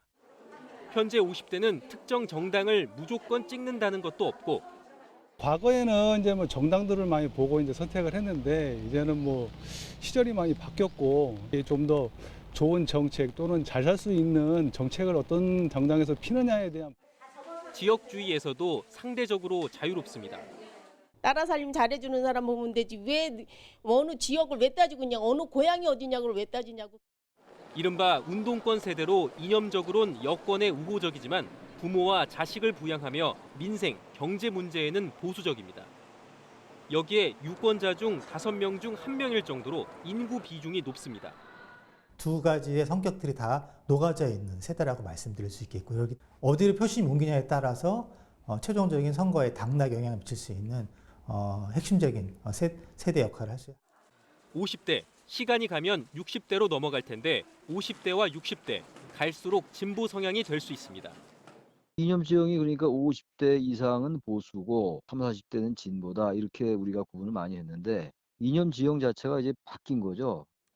2년 뒤 대선엔 50대, 더 젊어질 수 있습니다. 보수와 진보 사이에서 50대의 선택, 전체 정치 지형을 뒤흔들고 있습니다. KBS 뉴스 장혁진입니다. 네, 국내 코로나19 상황도 전해드리겠습니다. 코로나19 확진자는 어제 22명 늘어 5일 연속 20명대를 유지하고 있습니다. 취재기자 전화로 연결해서 지금까지 들어온 소식 알아보겠습니다. 오소 기자, 국내 확진자 소식부터 정리해 주시죠. 네, 어제 0시 기준으로 국내 코로나19 확진자는 모두 22명이 늘어 1,635명이 됐습니다. 닷새째 신규 확진 20명대를 유지하고 있습니다. 신규 확진자 22명을 발생 유형별로 살펴보면 14명은 해외 유입 사례로 8명은 지역 발생 사례로 잠정 집계됐습니다. 지역별로는 예천 지역을 중심으로 지역사회 감염이 잇따르고 있는 경북에서 4명, 서울과 광주에서 2명, 경기, 인천, 대전에서 각각 1명의 환자가 나왔습니다. 그 외 11명의 환자는 모두 공항 검역 과정에서 확인됐습니다. 최근 2주간 경로가 파악되지 않은 감염 사례도 18건에 달하는데요. 봄 나들이 등 야외 활동이 많아진 만큼 방역당국은 시민들의 이동과 접촉이 크게 늘어난 부분을 우려하고 있습니다. 네, 해외 유입 사례도 계속 늘고 있어서 걱정인데요. 정부가 국제선 심야 항공편 도착 시간을 변경하기로 했다고요? 네, 그렇습니다. 어제부터 국제선 심야 항공편 도착 시간이 새벽 5시부터 저녁 8시 사이로 조정됩니다. 기존 밤 10시부터 오전 7시 사이 심야 시간에 도착하는 국제선 항공편의 도착 시간을 조정한 건데요. KTX와 공항버스를 탈 수 있는 시간대인 새벽 5시부터 저녁 8시 사이로 조정한 겁니다. 해외 입국자들이 공항에서 장시간 대기하는 불편함을 줄이기 위한 조치입니다. 지금까지 KBS 뉴스 오소입니다. 대구는 코로나19 첫 환자가 발생한 지 오늘로 2달째입니다. 한때는 신규 확진자가 매일 수백 명씩 나올 만큼 상황이 심각했지만 점차 안정을 되찾으면서 이제는 생활 방역으로의 전환을 앞두고 있다고 합니다. 최보규 기자입니다. 2달 전인 2월 18일 대구에서 코로나19 첫 확진자가 나왔습니다. 닷새 뒤 확진자가 100명을 넘어섰고 2월의 마지막 날 650여 명으로 정점을 찍었습니다. 이후 지난달 8일까지 매일 수백 명의 확진자가 발생하며 대구를 공포와 불안으로 몰아넣었습니다. 많이 불안하죠. 대구에 지금 확진자가 굉장히 많이 지금 나와 있던데 지금 마스크 구하기도 힘들고. 확산 초기 대구 폐렴, 대구 봉쇄 등의 혐오 표현이 인터넷 등을 달구기도 했지만 금세 연대와 협력이라는 말이 그 자리를 대신했습니다. 전국의 의료진 2천여 명이 대구로 달려왔고 국내 119 구급차 10대 가운데 2대가 대구 경북에 집결해 확진자들을 실어 날랐습니다. 대구 시민들도 자발적인 사회적 거리 두기를 실천하며 2달 동안의 고통을 견뎌냈습니다. 그 결과 신규 확진자는 지난 3일 한 자릿수로 돌아섰고 지난 10일과 어제는 0명을 기록하기도 했습니다. 방역 당국도 안정화 단계에 접어든 것으로 보고 생활 방역 체제로의 전환을 조심스럽게 준비하고 있습니다. 말을 줄인다든가 아니면 개인 접시를 쓴다든가 이런 일상에서 실천할 수 있는 수준의 어떤 생활 수칙들이 필요하다는 거죠. 전문가들이 안을 내고 또 시민들이 수용할 수준을 찾아가는. 시민들의 협조와 전국적인 연대의 힘으로 대구가 진정한 봄을 맞이할 준비를 하고 있습니다. KBS 뉴스 최복입니다. 훔친 승용차를 몰던 10대 중학생 3명이 경찰 추적을 피해 도망치다 사고를 냈습니다. 또 부산의 한 아파트 단지에선 전기 공급이 끊기면서 시민들 불편이 이어졌습니다. 사건 사고 소식 김민철 기자입니다. 전봇대가 엿가락처럼 휘어져 있고 길바닥엔 차량 잔해들이 널브러져 있습니다. 어제 저녁 5시쯤 경기도 용인에서 14살 A군 등 10대 3명이 탄 승용차가 신호를 위반한 채 달리다 SUV 차량과 전봇대를 들이받았습니다. 해당 승용차는 이들이 이틀 전 훔쳤다가 수배된 차량으로 경찰의 추적을 받자 3km가량 도망치다 사고를 낸 겁니다. 경찰차 따라오면서 도전하면서 여기서 신호가 걸리니까 신호 위반하고 그냥 가려고 그러다가 저기서 나오는 차가 있잖아요. 그러니까 그 차를 받고 전보사한테 그대로 그냥 꽂은 거예요. 꽉. 이 사고로 동승자 1명이 다쳐 병원으로 옮겨졌지만 운전자 A군 등 2명은 달아났습니다. 운전자가 도주를 했고요. 그 친구는 아직 못 잡았고요. 그다음에 뒤에 탔던 한 명은 현장에서 근처에서 잡았어요. 경찰은 A군의 행방을 쫓는 한편 도주하다 잡힌 동승자를 상대로 사고 경위를 조사하고 있습니다. 아파트 단지 전체가 깜깜한 어둠에 잠겼습니다. 어젯밤 10시쯤 부산시 기장군 정관 신도시에서 아파트 단지 2만 6천여 가구의 전기 공급이 20여 분가량 끊겼습니다. 이 사고로 4건의 엘리베이터 갓침 사고가 발생해 구조대원이 긴급 출동했고 입주민들도 큰 불편을 겪었습니다. 해당 지역 전력 공급업체는 예비 변압기를 교체하면서 소프트웨어 프로그램의 오류로 정전이 발생했다고 밝혔습니다. 경북지방경찰청은 어제 경기도 수원의 전투비행단에서 복무 중인 공군 병장 A씨에 대해 압수수색을 진행했다고 밝혔습니다. A씨는 텔레그램 엠번방에 올라온 성착취물을 소지해 아동 청소년의 성보호에 관한 법률을 위반한 혐의를 받고 있습니다. 경찰은 A씨의 휴대전화를 확보해 관련 내용을 분석 중입니다. KBS 뉴스 김민철입니다. 코로나19로 인한 고용 충격이 통계로도 확인되고 있습니다. 지난달에 취업자 숫자가 2009년 세계 금융위기 때 이후에 가장 큰 폭으로 줄었습니다. 또 실직까지 가지는 않았지만 일을 쉬고 있는 일시휴직자도 120만 명 넘게 늘어서 사상 최대로 증가했습니다. 장덕수 기자입니다. 서울의 한 고용센터.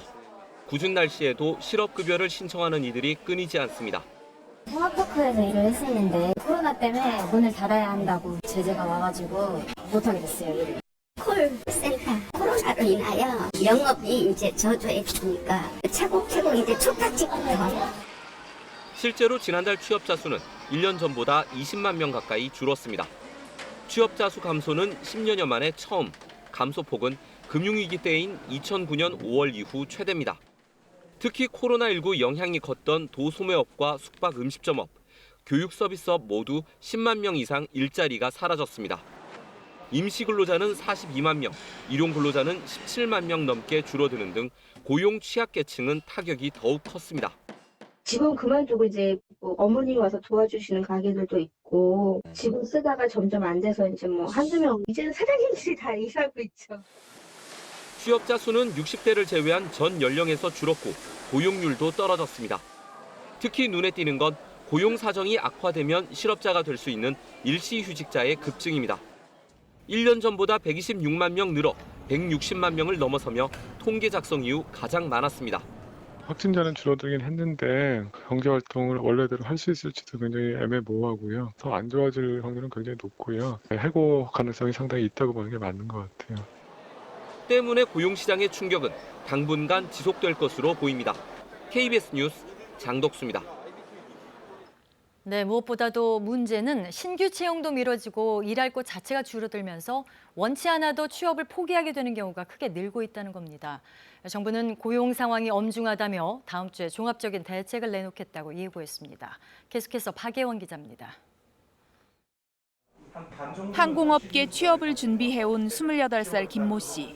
올봄은 아예 취업 기회조차 사라져 힘든 시기를 보내고 있습니다. 채용 근데 밀리고 자격증 준비하던 게 밀려서 그냥 잠깐 연기되고 다시 원상복구 될 거라 생각했는데 생각보다 기간이 길어지더라고요.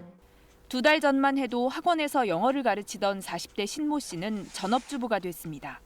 코로나19로 일자리가 사라진 데다 6살 아들을 맡길 때도 마땅치 않아서입니다. 아이가 갈 곳이 없기 때문에 하기가 힘들고 일단은 그냥 아껴서 쓰면서 백신이 개발되기 전까지는 아마 힘들지 않을까. 이처럼 능력은 있지만 상황 때문에 일을 못하는 사람이 늘면서 비경제 활동 인구는 지난달 51만 명 넘게 증가해 1,700만 명에 육박했습니다. 11년 만에 가장 큰 증가폭입니다. 그중에서도 상태가 쉬었음, 즉 구직 대기 중인 이들이 36만 명 넘게 늘었는데 이 가운데 3분의 1 정도가 20대입니다. 코로나19로 각종 채용 일정이 계속 미뤄지면서 청년층 구직 활동 자체가 멈춘 겁니다.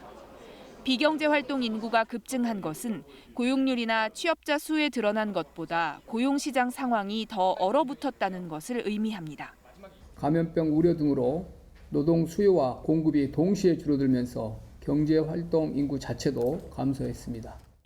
정부는 이 같은 엄중한 상황에 다음 주 초 고용 유지, 실업, 일자리 창출, 사각지대 근로자 생활 안정 대책 등을 포함한 고용 대책을 내놓기로 했습니다. KBS 뉴스 박예원입니다.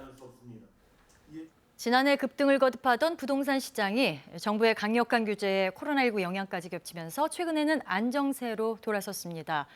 총선에서 여당이 압승하면서 고강도 규제는 계속될 것으로 보이는 가운데 12.16 부동산 대책 후속 조치인 종부세 인상과 전셋값 안정을 위한 향후 입법 과정이 관심입니다. 이슬기 기자가 취재했습니다. 재건축을 추진 중인 서울 강남의 한 아파트입니다. 141제곱미터 기준으로 지난해 11월 32억 원을 넘었던 매매가는 최근 3억 원 정도 떨어졌습니다. 조금 빠진 거는 네 사실입니다. 리얼 규제가 크죠. 대출이 막히면서 그게 크다고 봐야죠. 현 정부 들어 올해 초까지 19번에 걸친 고강도 부동산 대책이 나온 데다 코로나19 여파가 맞물리면서 서울 부동산 시장은 내림세로 돌아섰습니다. 그러나 임대 시장은 여전히 불안합니다. 지난달 서울 전세 가격 지수는 100.7을 기록해 2003년 조사 이후 최고치를 기록했습니다. 총선에서 여당이 압승한 만큼 전월세 서민주거 안정을 위한 정책에도 탄력이 붙을 것으로 보입니다. 특히 첫 임대 계약 2년이 끝나도 2년 더 살 수 있도록 임차인에게 갱신 청구권을 보장하고 임대료 상승을 5%로 제한하는 법안이 20대 국회에 제출된 상황. 다만 집주인의 재산권을 침해하고 초기 임대료 상승을 부추길 수 있다는 우려가 정부와 여당의 고민입니다.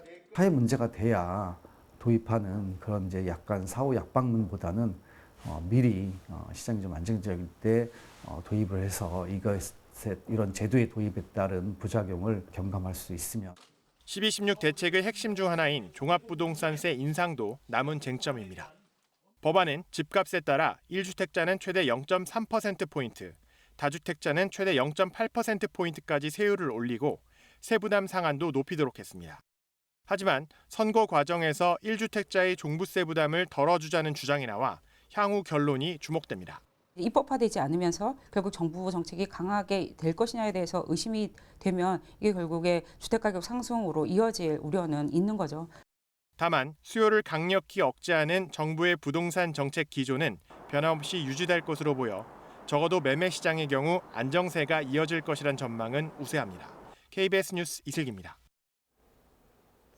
어제는 전국에 요란한 봄비가 내렸습니다. 오늘 강원 영동 지역과 영남 지역은 낮까지 비가 더 내리겠는데요. 대기가 불안정해서 우박이 떨어지는 곳도 있겠습니다. 그 밖의 지역은 점차 날이 갤 것으로 보입니다. 휴일인 내일도 또다시 전국에 비 소식이 들어 있습니다. 새벽에 제주도를 시작으로 밤에는 전국으로 비가 확대되겠고요. 이 비는 월요일 아침에 대부분 그치겠습니다. 오늘 서울 낮 기온은 20도까지 오르면서 어제보다 6도가량 기온이 올라서 포근하겠습니다. 서쪽 지역은 아침까지 옅은 황사의 영향으로 미세먼지 농도가 높아질 수는 있겠지만 이후에는 공기가 깨끗하겠습니다. 날씨 전해드렸습니다. 채널A 기자가 현직 검사장급 검사와 유착했다는 의혹에 대해서 윤석열 검찰총장이 직접 수사를 지시했습니다. 수사가 아닌 진상조사만으로는 실체 파악에 한계가 있었기 때문이라는 분석입니다. 오승목 기자입니다. 검찰총장 측근과의 인맥을 과시하며 상대를 압박해 취재를 했다는 논란이 제기된 채널A 이모 기자. 인터넷 쳐서 나오는 윤석열의 가장 최측근 그 검사입니다. 그게 바로 최근에 나왔거든요. 현직 검사장까지 거론되자 검언 유착 의혹이 불거졌고 추미애 법무부 장관은 이달 초 대검찰청에 진상조사를 지시하기도 했습니다. 이와 관련 진상조사를 담당한 대검 인권부장의 중간조사 결과를 보고받은 윤석열 검찰총장이 결국 직접 수사를 결정했습니다. 윤 총장은 서울중앙지검에서 언론사 관계자, 불상의 검찰 관계자의 인권 침해와 위법 행위 유무를 심도 있게 조사하라고 지시했습니다. 한동수 대검 감찰부장의 감찰 주장에도 윤 총장은 진상조사가 먼저란 입장을 펴왔지만 보름 가까이 시간이 흘렀음에도 관련 자료 확보에 실패하는 등 임의조사의 한계에 부딪혔다는 분석입니다. 의혹에 등장하는 현직 검사장이 정확히 특정되지 않고 가담 여부도 구체적으로 파악되지 않아 수사력을 동원할 수밖에 없다는 겁니다. 중앙지검의 수사 상황에 따라 대검 감찰까지 동시에 진행할 수 있는 것으로 알려졌습니다. 검찰의 수사가 본격 개시되면 고발된 채널A 기자를 시작으로 현직 검사장을 특정하기 위한 조사부터 착수할 것으로 보입니다. KBS 뉴스 오승복입니다. 가사도우미와 비서에게 성폭력을 행사한 혐의로 재판을 받아온 김준기 전 DB그룹 회장이 1심에서 집행유예를 선고받았습니다. 재판부는 혐의 모두를 유죄로 판단했지만 피해자와 합의했다는 이유 등으로 실형을 선고하지는 않았습니다. 최유경 기자입니다. 자신의 가사도우미를 수차례 성폭행하고 비서를 상습 성추행한 혐의를 받던 김준기 전 DB그룹 회장. 2017년 미국으로 도피했다가 높아지는 비난 여론 속에 2년여 만에야 귀국했습니다. 정말 죄송스럽고 송구스럽게 생각합니다.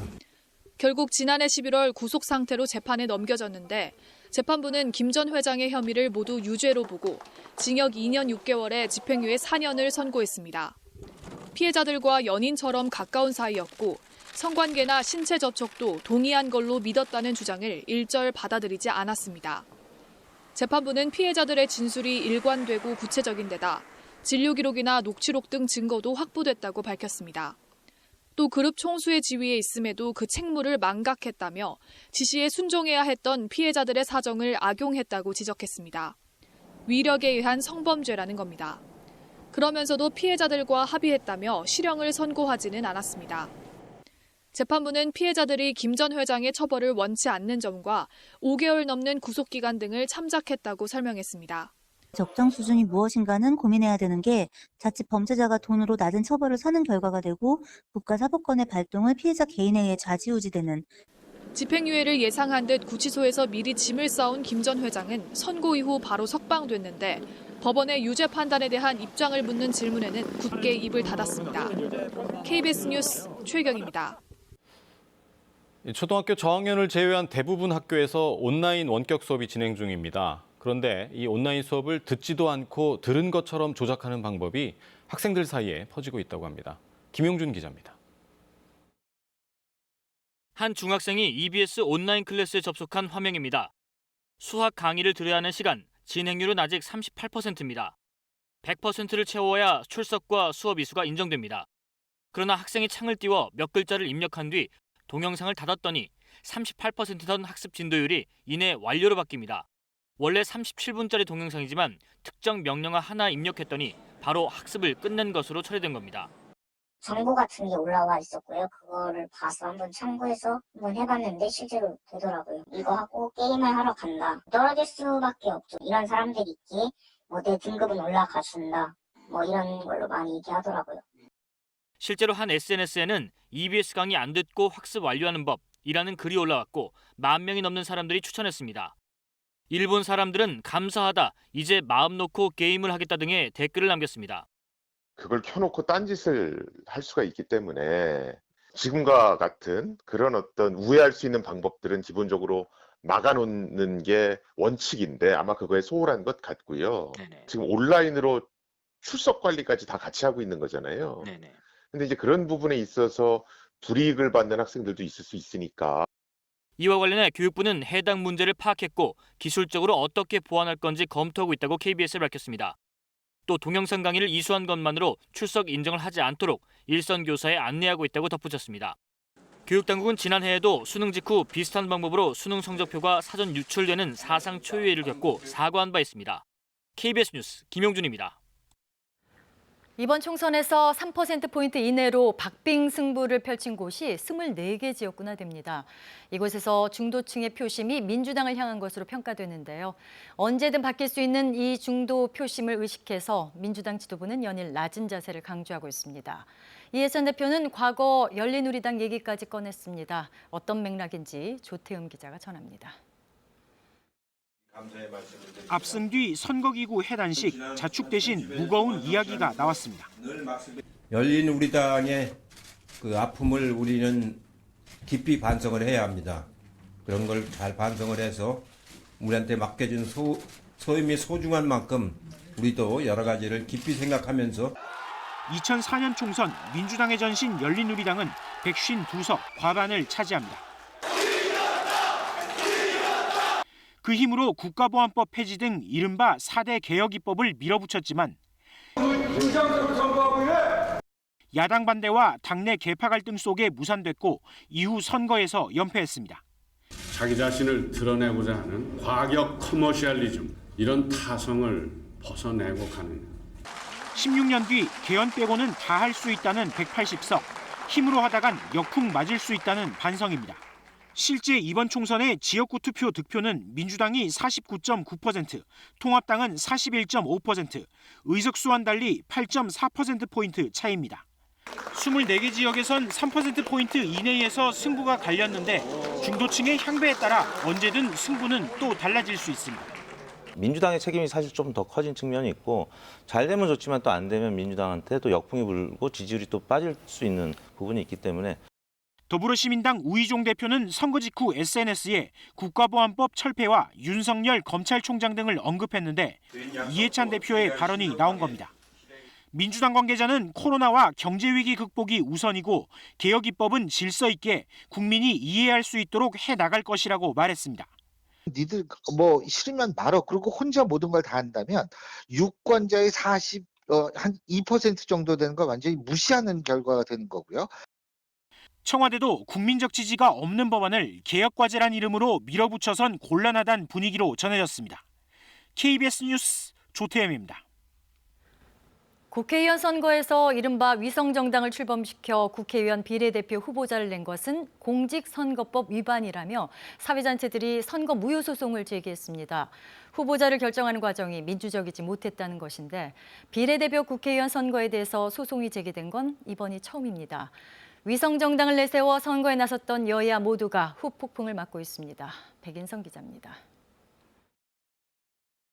위성정당 비례대표 선거는 무효다!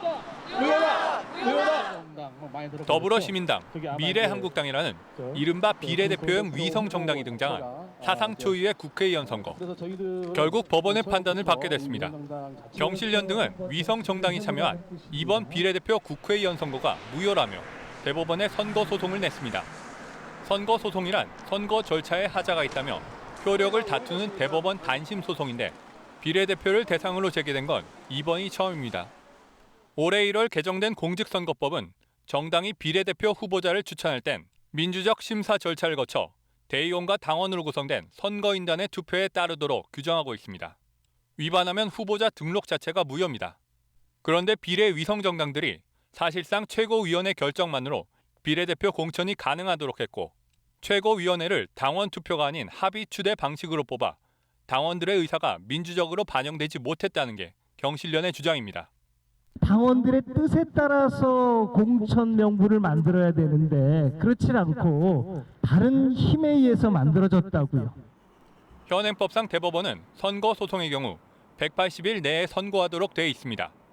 선거 무효가 선언될 경우 재선거를 해야 합니다. 헌법재판소도 위성 정당과 관련해 심리에 들어갔습니다.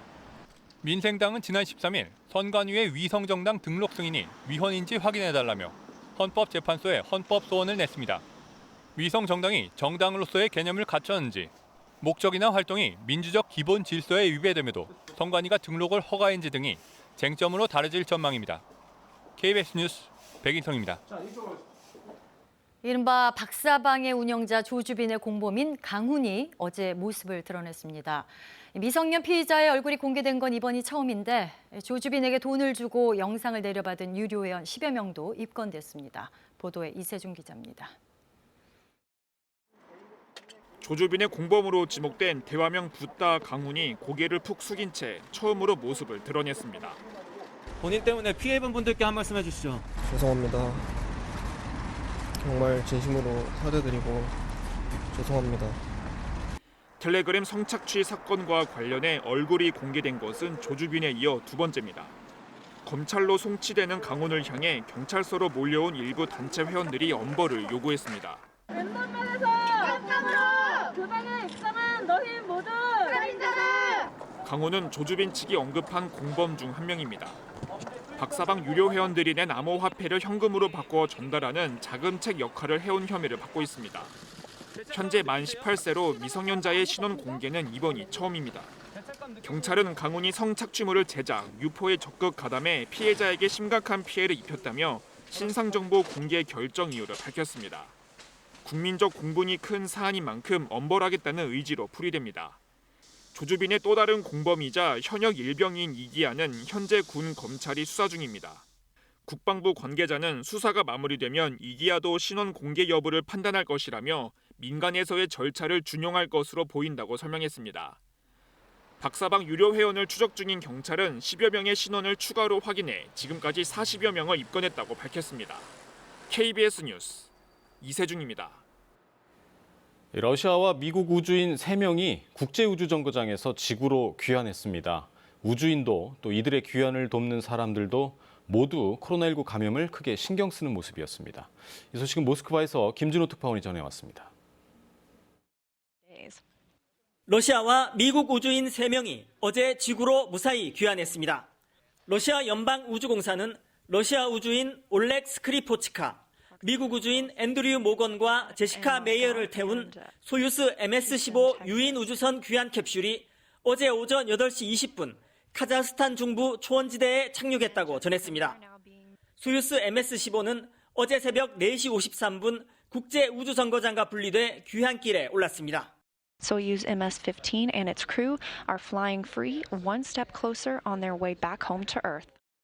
우주인 귀환 지원팀은 우주인들의 안전을 위해 일정 기간의 격리 후 모두 코로나19 진단 검사를 받고 현지로 파견됐고 파견 인원도 최소화했습니다. 귀환 캡슐에서 우주인을 옮길 때도 마스크와 장갑을 착용했습니다. 각각 지난해 7월과 9월에 출발한 이들 세 우주인은 200여일간 국제우주정거장에 머물면서 과학실험 등 각종 임무를 수행했습니다. It is quite surreal for us to see this whole situation unfolding on the planet below.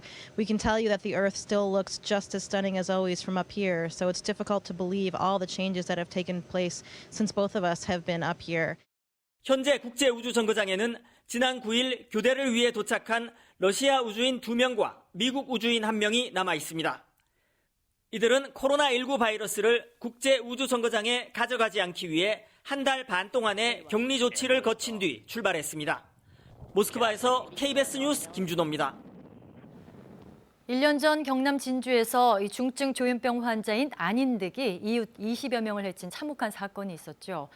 조현병 환자 치료와 관리에 대해서 우리 사회에서 본격적으로 논의되는 계기가 됐는데요. 1년이 흐른 지금 무엇이 달라졌는지 짚어보겠습니다. 차주아 기자입니다. 지난해 4월 17일 새벽 경남 진주의 한 아파트에 불을 지르고 대피하는 이웃에게 흉기를 휘둘러 22명의 사상자를 낸 안인득. 치료를 중단한 중증 조현병 환자의 범행으로 확인되면서 정신질환 관리의 문제점도 대두됐습니다. 조현병 환자들이 고민과 조언을 나누고 의료진과 대화합니다. 환자가 낮에는 치료를 받고 저녁에는 집으로 돌아갈 수 있는 납병동 프로그램입니다. 입원하지 않고도 맞춤형 재활과 약물 치료를 통해 조현병 환자의 자립까지 이끕니다. 많이 좋아졌으니까 입원할 때부터 지금 태어나고 거나 뭐 나서 납병원을 다니는 동안 사람들과 이야기하면 더 친밀감 되고 우울증도 치료되고 하니까. 보건복지부는 안인득 사건 뒤 전국 병원 50곳에 납병동을 시범 도입했습니다. 급성기 치료 이후에 가능한 짧은 입원 그리고 납병원에서의 주간 재활, 취업에까지 직업 재활까지 연결하는 이런 일련의 시스템을 통해서 일을 가지고 살아가는 분들도 굉장히 많고요. 정신건강복지센터 전문 요원이 병원을 찾아다니며 상담도 해줍니다. 조현병 환자들은 퇴원 후 자립체험홈에서 길게는 6개월 동안 머물며 일상을 회복해갑니다. 나 이렇게 이런 데를 만들어서 좋죠. 가정집 갔다 가정집 가고 따뜻하니까 마음 편하게 먹고 열심히 돈 벌 수 있다. 잘 된다. 전 돈 벌었고 나기 때문에 제가. 국내 조현병 환자가 50만여 명으로 추정되는 가운데 지역사회 안에서 치료와 재활을 받으며 사회 구성원으로 살아가도록 도와주는 제도적 첫걸음이 시작되고 있습니다. KBS 뉴스 차주아입니다. 이제 농번기가 시작되면서 농촌마다 농사일로 분주합니다. 그런데 코로나 사태 여파로 외국인 계절 근로자 입국이 무기한 연기되면서 일손 구하기가 어려운 상황입니다. 김영준 기자입니다. 고추밭에서 농산일이 한창입니다. 밭을 갈고 정성껏 비료도 뿌립니다. 밭에서 일하고 있는 10여 명은 농부가 아니라 공무원들입니다. 외국인 계절 근로자를 받지 못한 70대 농민이 자치단체에 도움을 요청했는데 결국 공무원들이 하루 자원봉사 나온 겁니다. 이렇게 뿌리시고요. 바쁜데 도와주셔서 고맙습니다. 네, 감사합니다. 네. 올해 강원도에서 외국인 계절 근로자를 신청했다 아직 받지 못한 곳은 740여 농가에 이릅니다. 코로나 사태의 여파로 필리핀과 베트남 등 외국인 계절 근로자 2,100여 명의 입국이 무기한 연기됐기 때문입니다. 농민 대부분이 고령인 농촌에서는 농사를 제때 하지 못할까 걱정이 큽니다. 외국인이 와서 도와주니까 그래도 아무리 내가 돈을 주고 진짜 먹이면서 써도 했는데 외국인 안 오면 이거 심었다가 다 버리는 거예요, 그냥. 다급한 상황에 공공기관 직원들이 돌아가면서 농촌 일선 돕기에 나서고 있습니다. 지역 농협과 연계해서 인력중개센터를 운영하고 또 동네 대학생 단기 근로 일자리를 또 추진하고 있습니다. 하지만 내국인 인력 확보가 어려운 상황에서 외국인 계절 근로자가 모내기 등 파종 시기까지 오지 않으면 농사의 타격이 불가피합니다. 가뜩이나 부족한 일손에 외국인 근로자마저 구하지 못하면서 농촌 마을마다 시름이 깊어지고 있습니다. KBS 뉴스 김영준입니다.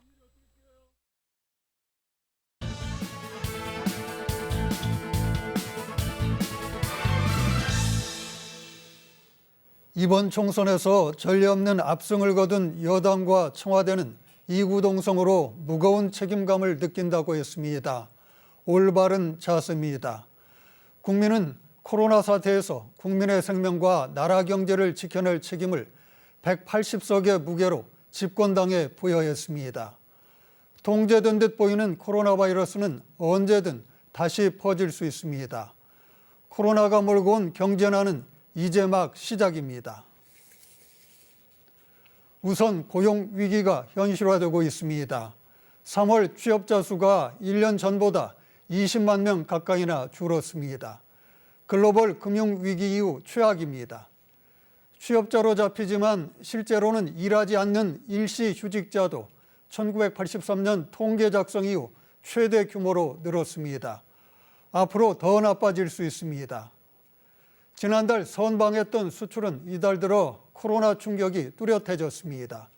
4월 10일까지 수출이 작년 같은 기간보다 18.6%나 줄었습니다. 무역으로 먹고 산다고 해도 과언이 아닌 한국 경제입니다. 우리가 코로나 방역에 성공해도 세계 경제가 코로나로 멈춰 있으면 활로를 찾기 어렵습니다.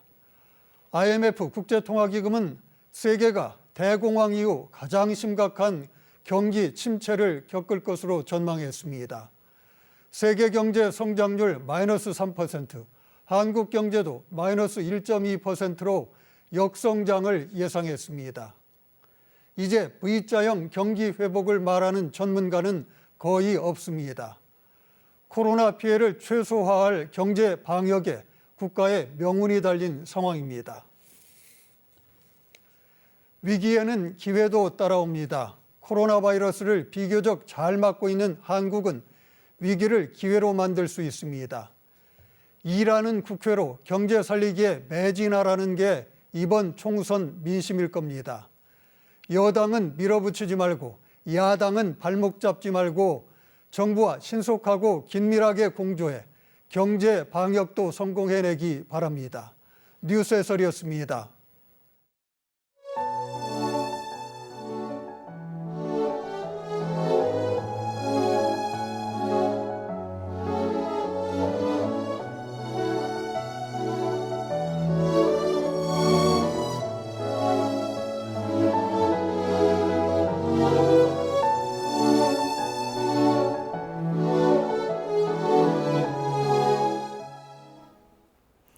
어제는 전국에 요란한 봄비가 내렸습니다. 대기가 불안정해지면서 이렇게 우박이 떨어진 곳도 있었는데요. 오늘 강원 영동 지역과 영남 지역에는 낮까지 비가 조금 더 내리겠습니다.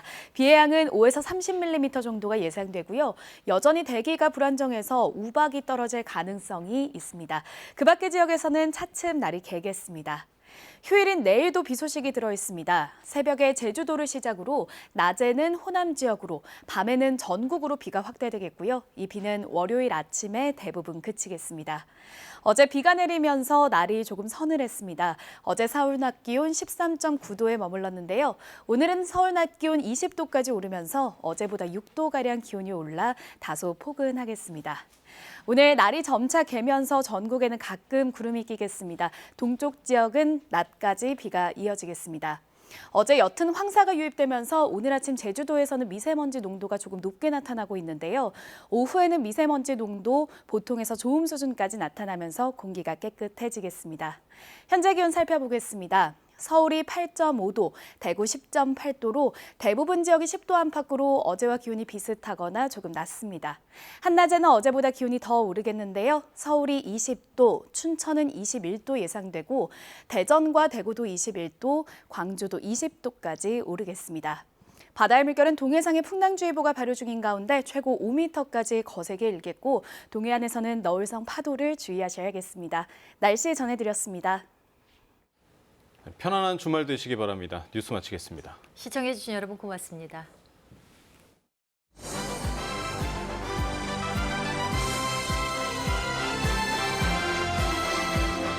반말.